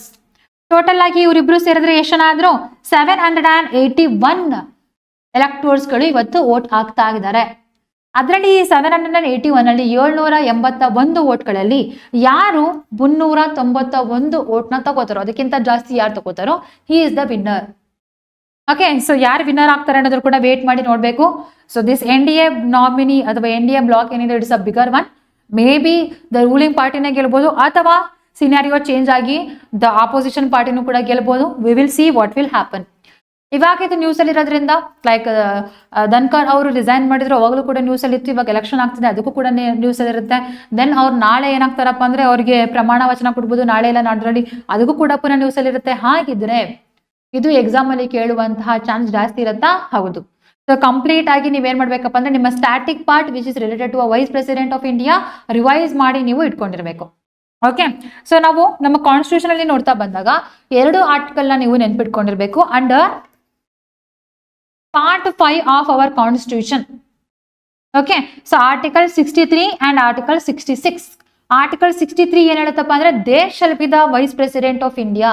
ಉಪರಾಷ್ಟ್ರಪತಿಗಳು, ಇಂಡಿಯಾದ ಉಪರಾಷ್ಟ್ರಪತಿಗಳು ಇರಬೇಕು ಅನ್ನೋದನ್ನ ಯಾವ ಆರ್ಟಿಕಲ್ ಅಲ್ಲಿ ಹೇಳ್ತಾರೆ? ಆರ್ಟಿಕಲ್ ನಂಬರ್ 63 ಅಲ್ಲಿ.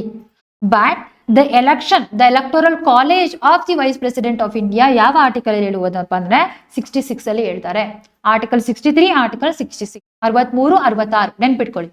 Okay, so next as we know that electoral colleges ಗಳಲ್ಲಿ ಬಂದಾಗ ಎಲ್ಲರೂ ಕೂಡ only the members of the parliament, the state legislative assembly ಅವರು ಇನ್ಕ್ಲೂಡ್ ಆಗಿರಲ್ಲ. ಓಕೆ, ನಾವು ಅದೇ ಪ್ರೆಸಿಡೆಂಟ್ ಎಲೆಕ್ಷನ್ ಅಲ್ಲಿ ಬಂದಾಗ, ರಾಷ್ಟ್ರಪತಿಗಳ ಎಲೆಕ್ಷನ್ ಅಲ್ಲಿ ಬಂದಾಗ ನಾವು ಯಾರನ್ನ ನೋಡ್ತೀವಪ್ಪ ಅಂತಂದ್ರೆ all the elected members of the parliament.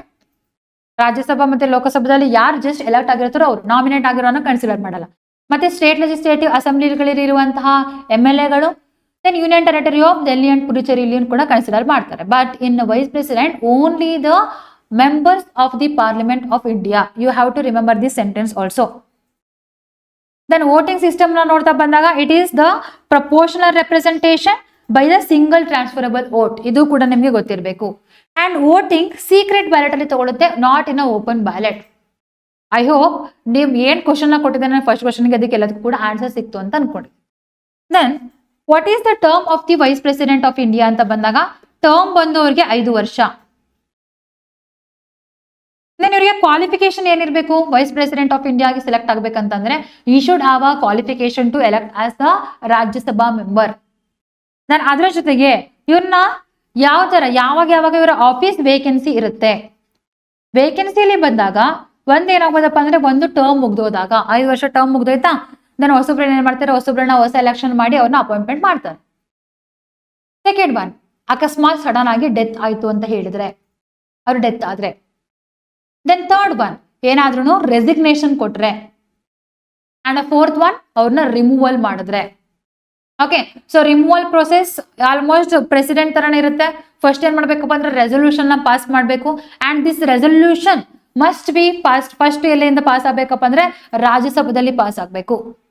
Then ಅದಾದ್ಮೇಲೆ ಲೋಕಸಭಾದಲ್ಲಿ ಪಾಸ್ ಆಗಬೇಕು. ರಾಜ್ಯಸಭಾದಲ್ಲಿ ಪಾಸ್ ಆಗ್ಬೇಕಂತಂದ್ರೆ ಸ್ಪೆಷಲ್ ಮೆಜಾರಿಟಿ ಅಂಡ್ ಲೋಕಸಭಾದಲ್ಲಿ ಸಿಂಪಲ್ ಮೆಜಾರಿಟಿ ಪಾಸ್ ಆದ್ರು ಅಂತ ಹೇಳಿದ್ರೆ ಅವ್ರನ್ನ ರಿಮೂವಲ್ ಮಾಡ್ಬೋದು from that office. Then the ground for the removal ನ ಕೊಟ್ಟಿಲ್ಲ ವೈಸ್ ಪ್ರೆಸಿಡೆಂಟ್ಗೆ. ಓಕೆ, ಅದನ್ನು ಕೂಡ ನಿಮ್ಗೆ ನೆನ್ಪಿರ್ಬೇಕು. ಇದನ್ನೆಲ್ಲನೂ ಕೂಡ ನಾವು ಲಾಸ್ಟ್ ಮಂತ್ ಡಿಸ್ಕಷನ್ ಮಾಡಿದ್ವಿ ವೆನ್ ದಿಲ್ದೀಪ್ ಧನ್ಕರ್ ರಿಸೈನ್ ಮಾಡಿದ್ರು ಅವಾಗ. ದೆನ್ ರೆಸಿಗ್ನೇಷನ್ ಕೊಟ್ಟರು. ರೆಸಿಗ್ನೇಷನ್ ಕೊಟ್ಟಾದ್ಮೇಲೆ ಏನಾಗ್ಬೇಕಪ್ಪ ಅಂತಂದ್ರೆ ಅಕಸ್ಮಾತ್ ರೆಸಿಗ್ನೇಷನ್ ಕೊಟ್ಟರೆ ಯಾರು ಕೊಡ್ತಾರೆ? ಪ್ರೆಸಿಡೆಂಟ್ ಕೊಡ್ತಾರೆ. ದೆನ್ ರಿಸೈನ್ ಮಾಡಾದ್ಮೇಲೆ ಯಾರು deputy chairman of the Rajya Sabha ಇರ್ತಾರೋ ಅವ್ರೇನಾಗ್ತಾರಪ್ಪ ಅಂದ್ರೆ ಚೇರ್ಮನ್ ಆಫ್ ದಿ ರಾಜ್ಯಸಭಾ ಆಗಿ ಆಕ್ಟ್ ಮಾಡ್ತಾ ಇರ್ತಾರೆ. Then until what time? Until new election ಆಗೋ ತನಕ. ದೆನ್ ನ್ಯೂ ಎಲೆಕ್ಷನ್ ಮಾಡ್ತಾರೆ. ನ್ಯೂ ಎಲೆಕ್ಷನ್ ಅಲ್ಲಿ ಯಾರು ವೈಸ್ ಪ್ರೆಸಿಡೆಂಟ್ ಆಗ್ತಾರೋ ಅವ್ರು ಏನಾಗ್ತಾರಪ್ಪ ಅಂದ್ರೆ he will take care of the Rajya Sabha. He will share as the ex officio member of the Rajya Sabha. That is the main role. And second role ಏನಪ್ಪಾ vice president ಅಂತ ಬಂದಾಗ ಯಾವಾಗ ಪ್ರೆಸಿಡೆಂಟ್ ಸೀಟ್ ವೇಕೆಂಟ್ ಇರುತ್ತೋ ಅವಾಗ್ಲೂ ಕೂಡ ಏನ್ ಮಾಡ್ತಾರಪ್ಪ ಅಂದ್ರೆ vice president will act as the president of India for how much time? ಎಷ್ಟು ಟೈಮ್ ತನಕ ಅವ್ರು ಆಕ್ಟ್ ಮಾಡ್ತಾರಪ್ಪ ಅಂದ್ರೆ ಮ್ಯಾಕ್ಸಿಮಮ್ 6 months. ಅದಕ್ಕೂ ಜಾಸ್ತಿ ಅವ್ರು ಏನಾಗಕ್ಕಿರಲ್ಲ, ಪ್ರೆಸಿಡೆಂಟ್ ಆಗಿ ಇರಕ್ ಆಗಲ್ಲ. ಅಕಸ್ಮಾತ್ ಅವ್ರು ವೈಸ್ ಪ್ರೆಸಿಡೆಂಟ್ ಆಗಿ ಇರ್ಬೇಕು ಅಂತ ಹೇಳಿದ್ರೆ ಅಲ್ಲಿ ಪ್ರೆಸಿಡೆನ್ಷಿಯಲ್ ಎಲೆಕ್ಷನ್ಗೆ ಅವರು ಏನ್ ಮಾಡ್ಬೇಕಪ್ಪ ಅಂದ್ರೆ ಪಾರ್ಟಿಸಿಪೇಟ್ ಮಾಡ್ಬೇಕು. ಅವಾಗ ಏನಾಗುತ್ತೆ, both president and vice president election ಎರಡೂ ಕೂಡ ನಡೆಯುತ್ತೆ ನಮ್ಮ ಇಂಡಿಯಾದಲ್ಲಿ. Okay, so this are all the thing. ನಿಮ್ಮ ಸ್ಟ್ಯಾಟಿಕ್ ಪಾರ್ಟ್ ಅಲ್ಲಿ ಇರೋದನ್ನ ನೀವು ರಿವೈಸ್ ಮಾಡಬೇಕು ಕಂಪ್ಲೀಟ್ ಆಗಿ. ದೆನ್ ಅದರ್ ದೆನ್ ದಟ್ ನಿಮ್ಮ ಜನರಲ್ ನಾಲೆಜ್ ಅಲ್ಲಿ ಬಂದಾಗ ವಾಟ್ ಯು ಶುಡ್ ನೋ, ಇಲ್ಲಿ ತನಕ ಫಾರ್ಮರ್ ವೈಸ್ ಪ್ರೆಸಿಡೆಂಟ್ಸ್ಗಳು ಯಾರೆಲ್ಲ ಇದ್ದಾರೆ ಅವ್ರ ಬಗ್ಗೆನೂ ಕೂಡ ನಿಮಗೆ ಗೊತ್ತಿರಬೇಕು. The first vice president of India ಯಾರಪ್ಪ ಅಂತಂದ್ರೆ that is doctor Sarvepalli Radhakrishnan ಅವರು. ಓಕೆ, ಇವರ ಟರ್ಮ್ ಬಂದು 1952 to 1962. ಓಕೆ, ದೆನ್ 10 years ಇವರು ಸರ್ವ್ ಮಾಡಿರುವಂಥದ್ದು. Okay, next after that doctor Zakir Hussain, first Muslim ಅಥವಾ ಮೈನಾರಿಟಿಯಿಂದ ಸೆಲೆಕ್ಟ್ ಆಗಿರುವಂತಹ ವೈಸ್ ಪ್ರೆಸಿಡೆಂಟ್ ಯಾರು ಅಂತ ಬಂದಾಗ ದಟ್ ಈಸ್ ಜಾಕಿರ್ ಹುಸೇನ್ ಅವರು. Then after that V Giri, then Gopal Saurabh Pathak, ಅದಾದ್ಮೇಲೆ BD Jatti, then SM Hidayatullah. Then SM Hidayatullah ಅವ್ರನ್ನು ಕೂಡ ನೀವು ನೆನ್ಪಿಟ್ಕೋಬೇಕು, ಬಿಕಾಸ್ ಇವ್ರು ಏನಾಗಿದ್ದಪ್ಪ ಅಂತಂದ್ರೆ ಚೀಫ್ ಜಸ್ಟಿಸ್ ಆಫ್ ಇಂಡಿಯಾ ಆಗಿದ್ರು. ಸುಪ್ರೀಂ ಕೋರ್ಟ್ ಇಂದ ಅಥವಾ ಕೋರ್ಟ್ ಜುಡಿಷರಿಯಿಂದ ಫಸ್ಟ್ ಟೈಮ್ ಯಾರಾದ್ರೂ ವೈಸ್ ಪ್ರೆಸಿಡೆಂಟ್ ಆಗಿದ್ರ ಅಂತ ಕೇಳಿದ್ರೆ ದಟ್ ಈಸ್ ಯಾರಪ್ಪ ಅಂದ್ರೆ SM Hidayatullah. After that R Venkataraman, ಅದಾದ್ಮೇಲೆ Shankar Dayal Sharma, KR Narayan, Krishan Kant, after that Singh Shekhawat, then Mohammad Ahmad Ansari. Okay, this Mohammad Ahmad ಅನ್ಸಾರಿನೂ ಕೂಡ ನೀವು ನೆನ್ಪಿಟ್ಕೋಬೇಕು. ಯಾಕಂತ ಹೇಳಿದ್ರೆ ಇವರೇ longest served vice president of India. Okay, Radhakrishnan ಅವರನ್ನು ಕೂಡ 10 years ಮಾಡಿದ್ದಾರೆ, ಬಟ್ ಇವರು ಅವ್ರಿಗಿಂತ 1 month ಜಾಸ್ತಿ ಟರ್ಮ್ನ ಇವರು ಮಾಡಿರುವಂಥದ್ದು. ಸೊ ದಟ್ ಈಸ್ ವೈ ನಿಮ್ಗೆ ಏನೋ ನೋಡಿ ಎಕ್ಸಾಮ್ ಅಲ್ಲಿ ಕೂಡ longest served vice president of India ಅಂತಂದ್ರೆ ಆನ್ಸರ್ ಏನಾಗಿರುತ್ತಪ್ಪ ಅಂದ್ರೆ ದಟ್ ಈಸ್ ಮೊಹಮ್ಮದ್ ಅಹಮದ್ ಅನ್ಸಾರಿ ಅವ್ರು ಆಗಿರ್ತಾರೆ. ದೆನ್ ಅವ್ರಾದ್ಮೇಲೆ ಯಾರಾಗಿದ್ರು Venkata Naidu. Then last one ಯಾರಾಗಿದ್ರಪ್ಪ ಅಂತಂದ್ರೆ that is the Jagjit Dhankhar ಅವರು. ಇವರ ಟರ್ಮ್ ಇನ್ನ ಮುಗ್ದೇ ಇರಲಿಲ್ಲ, ಅವಾಗಲೇ ಏನ್ ಮಾಡಿದ್ರಪ್ಪ ಅಂತಂದ್ರೆ ಇವರು ರೆಸಿಗ್ನೇಷನ್ ಮಾಡಿದಂಥದ್ದು. 2027ಗೆ ಇವರು ಟರ್ಮ್ ಎಂಡ್ ಆಗ್ತಿತ್ತು, ಬಟ್ ಸ್ಟಿಲ್ ಈ ರಿಸೈನ್. ದೆನ್ ಇವಾಗ ಏನಾಗಿದೆಪ್ಪ ಅಂತಾರೆ ಎಲೆಕ್ಷನ್ ನಡೀತಾ ಇದೆ. ಆಪೋಸಿಟ್ ಕ್ಯಾಂಡಿಡೇಟ್ಸ್ಗಳು ಯಾರು, ಒಂದು CP Radhakrishnan, another one is the Sudarshan Reddy. So you should know this one also. Then for other one like for a factual thing what you should know, ಒಂದು first vice president Radhakrishnan ಅವರು, then longest serving president ಬಂದು ಅಹಮದ್ ಅನ್ಸಾರಿ ಅವರು. Then ಅದಾದ್ಮೇಲೆ ಬಂದಾಗ only CJI to become the vice president ಯಾರಪ್ಪ ಅಂತಂದ್ರೆ that is Mohammad Hidayatullah. Then ಕೆಲವೊಬ್ರು vice ಪ್ರೆಸಿಡೆಂಟ್ಗಳು ಪ್ರೆಸಿಡೆಂಟ್ ಆಗಿ ಎಲೆಕ್ಟ್ ಆಗಿದ್ದಾರೆ, ಅವರು ಯಾರು ಅನ್ನೋದು ಕೂಡ ನಿಮಗೆ ಗೊತ್ತಿರಬೇಕು. ಯಾರ್ಯಾರಪ್ಪ ಅಂತಂದ್ರೆ ಒಂದು ರಾಧಾಕೃಷ್ಣನ್, ದೆನ್ ಜಾಕಿರ್ ಹುಸೇನ್ ಅವರು, ವಿ ಗಿರಿ ಅವರು, R ವೆಂಕಟರಮಣ್, ಶಂಕರ್ ದಯಾಳ್ ಶರ್ಮಾ, KR ನಾರಾಯಣ್, ಇವರಿಷ್ಟು ಜನ. Okay, so this 6 peoples vice president ಆಗಿದ್ರು, ಉಪರಾಷ್ಟ್ರಪತಿಗಳಿಂದ ರಾಷ್ಟ್ರಪತಿಗಳಾಗಿ ಸೆಲೆಕ್ಟ್ ಆದಂಥವ್ರು. Okay, so that's all it regarding the vice president of India. Then next article ನೀವು ಯಾವ್ದು ನೋಡ್ಬೇಕಪ್ಪ ಅಂದ್ರೆ Assam to celebrate Bhupen Hazarika's birth centenary. Okay, 100 year birth anniversary of Bhupen Hazarika's ಅವ್ರನ್ನ ಸೆಲೆಬ್ರೇಟ್ ಮಾಡ್ತಿದ್ದಾರೆ. ಯಾವ government? Assam government. Okay, then who is this person ನಾವು ನೋಡೋಣ. Assam chief minister ಆಗಿರ್ಬೋದು, ಪ್ರೈಮ್ ಮಿನಿಸ್ಟರ್ ಆಗಿರ್ಬೋದು, ಮತ್ತೆ ಅವರ ಹೋಮ್ ಮಿನಿಸ್ಟರ್ ಆಗಿರ್ಬೋದು, ಎಲ್ಲರನ್ನು ಕೂಡ ಇವ್ರನ್ನ ನೆನೆಸ್ಕೊಳ್ತಾ ಇದ್ದಾರೆ. And our home minister called him as the bard of the Brahmaputra. Okay, ಇದನ್ನ ಅವರ ಟ್ವಿಟರ್ ಅಲ್ಲಿ ಮೆನ್ಷನ್ ಮಾಡಿದ್ದಾರೆ. This is also very very important. The bard of Brahmaputra ಅಂತ ಯಾರನ್ನ ಕರೀತಾರೆ? ದಟ್ ಈಸ್ ಭೂಪೆನ್ ಹಜಾರಿಕಾಸ್ ಅವ್ರನ್ನ ಕರೀತಾರೆ. So this is the person, the Bhupendra Hazarika's. ಇವರಿಗೆ ಭಾರತ ರತ್ನ ಕೂಡ ಸಿಕ್ಕಿರುವಂತದ್ದು. Then who is this person? Then he is the singer, lyricist, composer, poet, film maker and a social activist. Okay, then ಇವರು ಯಾವಾಗ ಹುಟ್ಟಿದ್ದು? ಸೆಪ್ಟೆಂಬರ್ 8, 1926 ಅಲ್ಲಿ ಇವರು ಹುಟ್ಟಿರುವಂತದ್ದು. ದಟ್ ಈಸ್ ಸಾಲ್ದಿಯಾ ಅನ್ನುವಂತಹ ಪ್ಲೇಸ್ ಅಲ್ಲಿ ಅಸ್ಸಾಂ ಅಲ್ಲಿ ಇವರು ಹುಟ್ಟಿದ್ರು. ದೆನ್ ಇವರ ಸಿಂಗಿಂಗ್ ಮುಖಾಂತರ, ಇವರ ಲಿರಿಕ್ಸ್ ಗಳ ಮುಖಾಂತರ ಅಥವಾ ಇವರ ಕಂಪೋಸಿಷನ್ ಮುಖಾಂತರ ಇವ್ರು ಏನ್ ಮಾಡ್ತಿದ್ರಪ್ಪ ಅಂತಂದ್ರೆ ಈ use to highlight the social, political and cultural themes of the India. So that is why he is one of the important personalities in our Indian history. Okay, then his songs carried the message of humanity, unity and social justice. So that is why he got the Bharata Ratna also. Then contributions ಅಲ್ಲಿ ಬಂದಾಗ main ಆಗಿ he contributed to Assami and north eastern folk ಕಲ್ಚರ್ಗೆ ಇವರು contribution ಮಾಡಿದ್ದಾರೆ. And ಇವರು ಹಾಡಿರುವಂತಹ ಸಾಂಗ್ಗಳು global level ಅಲ್ಲಿ ಫೇಮಸ್ ಆಗಿರುವಂತದ್ದು. And he also worked in IPTA. What is this IPTA? Indian People Theatre Association ಅಲ್ಲೂ ಕೂಡ ಇವರು ವರ್ಕ್ ನ ಮಾಡಿದ್ದಾರೆ. ಅಂಡ್ ಇವ್ರ ಸಾಂಗ್ಸ್ ಗಳಲ್ಲಿ ಬಂದಾಗ ಎರಡು ಇಂಪಾರ್ಟೆಂಟ್ ಸಾಂಗ್ಸ್ ಗಳು ತುಂಬಾ ಇಂಪಾರ್ಟೆಂಟ್ ಆಗುತ್ತೆ. ಒಂದು ಬೆಸ್ಟಿನೋ parole. Okay, then this Bestino Parole about the Brahmaputra symbolizing the unity. and other songs are issued to marginalized community harmony and identity. Main ಆಗಿ ಇವರ ಸಾಂಗ್ಸ್ಗಳಲ್ಲಿ ಥೀಮ್ ಬಂದಾಗ humanism, unity, love for humanity and nature, social equality, brotherhood and justice ಮೇಲೆ ಇದು ಇರ್ತಾ ಇತ್ತು. Okay, so that is why is the one of the major persons in the social reform in our modern India. Okay, ಇವಾಗ independence ಆದ್ಮೇಲೆ ತುಂಬಾನೇ ಇವರು ಕಾಂಟ್ರಿಬ್ಯೂಷನ್ಸ್ಗಳನ್ನ ಮಾಡಿದ್ದಾರೆ. Then he got many honors and awards like Bharat Ratna, India's highest civilian award ಸಿಕ್ಕಿದೆ 2019 ಅಲ್ಲಿ ಪೋಸ್ಟಮಸ್ಲಿ ಅಂತಂದ್ರೆ ಏನು, ಅವರ ಡೆತ್ ಆದ್ಮೇಲೆ ಸಿಕ್ಕಿರುವಂತ ಅವಾರ್ಡ್. ದೆನ್ ಆಫ್ಟರ್ ದಟ್ ಪದ್ಮ ವಿಭೂಷಣ್ ಸಿಕ್ಕಿದೆ 2012 ಅಲ್ಲಿ, ಪದ್ಮ ಭೂಷಣ್ ಕೂಡ ಸಿಕ್ಕಿದೆ 2001 ಅಲ್ಲಿ. ಓಕೆ, ಯಾವ್ದಾದ್ರು ಸಿಕ್ಕಿದೆ, ಪದ್ಮಶ್ರೀ ಸಿಕ್ಕಿಲ್ಲ, Padma Bhushan, Padma Vibhushan and Bharat Ratna. Along with that one Dada Saheb Phalke award ಕೂಡ ಸಿಕ್ಕಿದೆ 1992 ಅಲ್ಲಿ. So that is for his contribution to Indian cinema. And he also got Sangeet Natak Akademi award ಕೂಡ ಸಿಕ್ಕಿದೆ ಇವರಿಗೆ 1999 and 2004 ಈ ಕ್ಯಾಟಗರಿಯಲ್ಲಿ. Okay, so these are all the awards he got. Okay, ನಿಮ್ಮ exam ಅಲ್ಲಿ ಕ್ವಶನ್ ಬಂದ್ರೆ ಯಾವ ತರ ಬರ್ಬೋದಪ್ಪ ಅಂದ್ರೆ like this it may come. Bhupen Hazarika is recently celebrated on his birth centenary, was known for his classical dance, option B folk music and social activism, option C theatre and playwriting, option D instrumental composition. He is known for one, social activism and folk music of Assam and northeastern India. Okay, so remember about him also. Okay, at least 2 lines ಅಲ್ಲಿ ಏನ್ ಮಾಡಿ ಎಲ್ಲ ಒಂದ್ ಕಡೆ ಬರ್ಕೊಂಡು important personalities ಕೆಳಗಡೆ ನೋಟ್ನ ಮಾಡ್ಕೊಳ್ಳಿ. Okay, then the next one, the PM Modi to open conference of commander in Kolkata. So ಈ ಸರಿ the conference of commanders, okay, COC ಎಲ್ಲಿ ನಡೀತಿದೆಪ್ಪ ಅಂತಂದ್ರೆ ಕೋಲ್ಕತ್ತಾದಲ್ಲಿ ನಡೀತಾ ಇದೆ. ಸೊ ಬಿಟ್ವೀನ್ ಸೆಪ್ಟೆಂಬರ್ 15 to 17 ಇದನ್ನ ಓಪನ್ ಯಾರು ಮಾಡ್ತಾ ಇದ್ದಾರೆ, ನಮ್ಮ ಪ್ರೈಮ್ ಮಿನಿಸ್ಟರ್ ಓಪನ್ ಮಾಡ್ತಾ ಇದ್ದಾರೆ. And this conference of the commanders, that is the apex level forum for the armed force ಅಂತ ಹೇಳ್ತಾ ಇದ್ದಾರೆ. Okay, so will see this combined commanders conference CCC ಎಲ್ಲಿ ನಡೀತಾ ಇದೆ, ಕೋಲ್ಕತ್ತಾದಲ್ಲಿ ನಡೀತಿದೆ. It's annual, remember the annual high level conference of the armed force. ಪ್ರತಿ ವರ್ಷನೂ ಕೂಡ ಆರ್ಮ್ಡ್ ಫೋರ್ಸ್ ಅಲ್ಲಿ ಇರುವಂತಹ ಹೈ ಲೆವೆಲ್ ಪರ್ಸನಾಲಿಟೀಸ್ ಗಳು ಬಂದು ಏನ್ ಮಾಡ್ತಾರಪ್ಪ ಅಂದ್ರೆ ಮೀಟ್ ಆಗಿ ಅವರ ಐಡಿಯಾಸ್ ಗಳನ್ನ ಶೇರ್ ಮಾಡ್ತಾರೆ. ದೆನ್ ನಾವು ಏನ್ ಮಾಡಬಹುದು ಇಲ್ಲಿ ಅನ್ನೋದನ್ನು ಕೂಡ ನೋಡ್ತಾರೆ. ಓಕೆ, ಇಲ್ಲಿ ಚೀಫ್ ಡಿಫೆನ್ಸ್ ಅಡ್ವೈಸರ್ ಕೂಡ ಇರ್ತಾರೆ, CDS ಅಥವಾ CDA. Along with that one all the navy ಆಗಿರ್ಬೋದು, ದೆನ್ ಆರ್ಮಿ ಆಗಿರ್ಬೋದು, ಮಿಲಿಟರಿ ಆಗಿರ್ಬೋದು, ಕೋಸ್ಟಲ್ ಗಾರ್ಡ್ಸ್ ಆಗಿರ್ಬೋದು, and other security forces, paramilitary forces ಹೆಡ್ಗಳಾಗಿರ್ಬೋದು, ಎಲ್ಲರೂ ಕೂಡ ಪ್ರೆಸೆಂಟ್ ಇರ್ತಾರೆ. Okay, so this is the last years meeting. And years ಕೂಡ ಆಗುತ್ತೆ, ಅವಾಗಲೂ ಕೂಡ ಏನ್ ಆಗುತ್ತೆ ಅದರ ಮೇಲೆ ಅಪ್ಡೇಟ್ ಮಾಡ್ಕೊಳ್ಳೋಣ.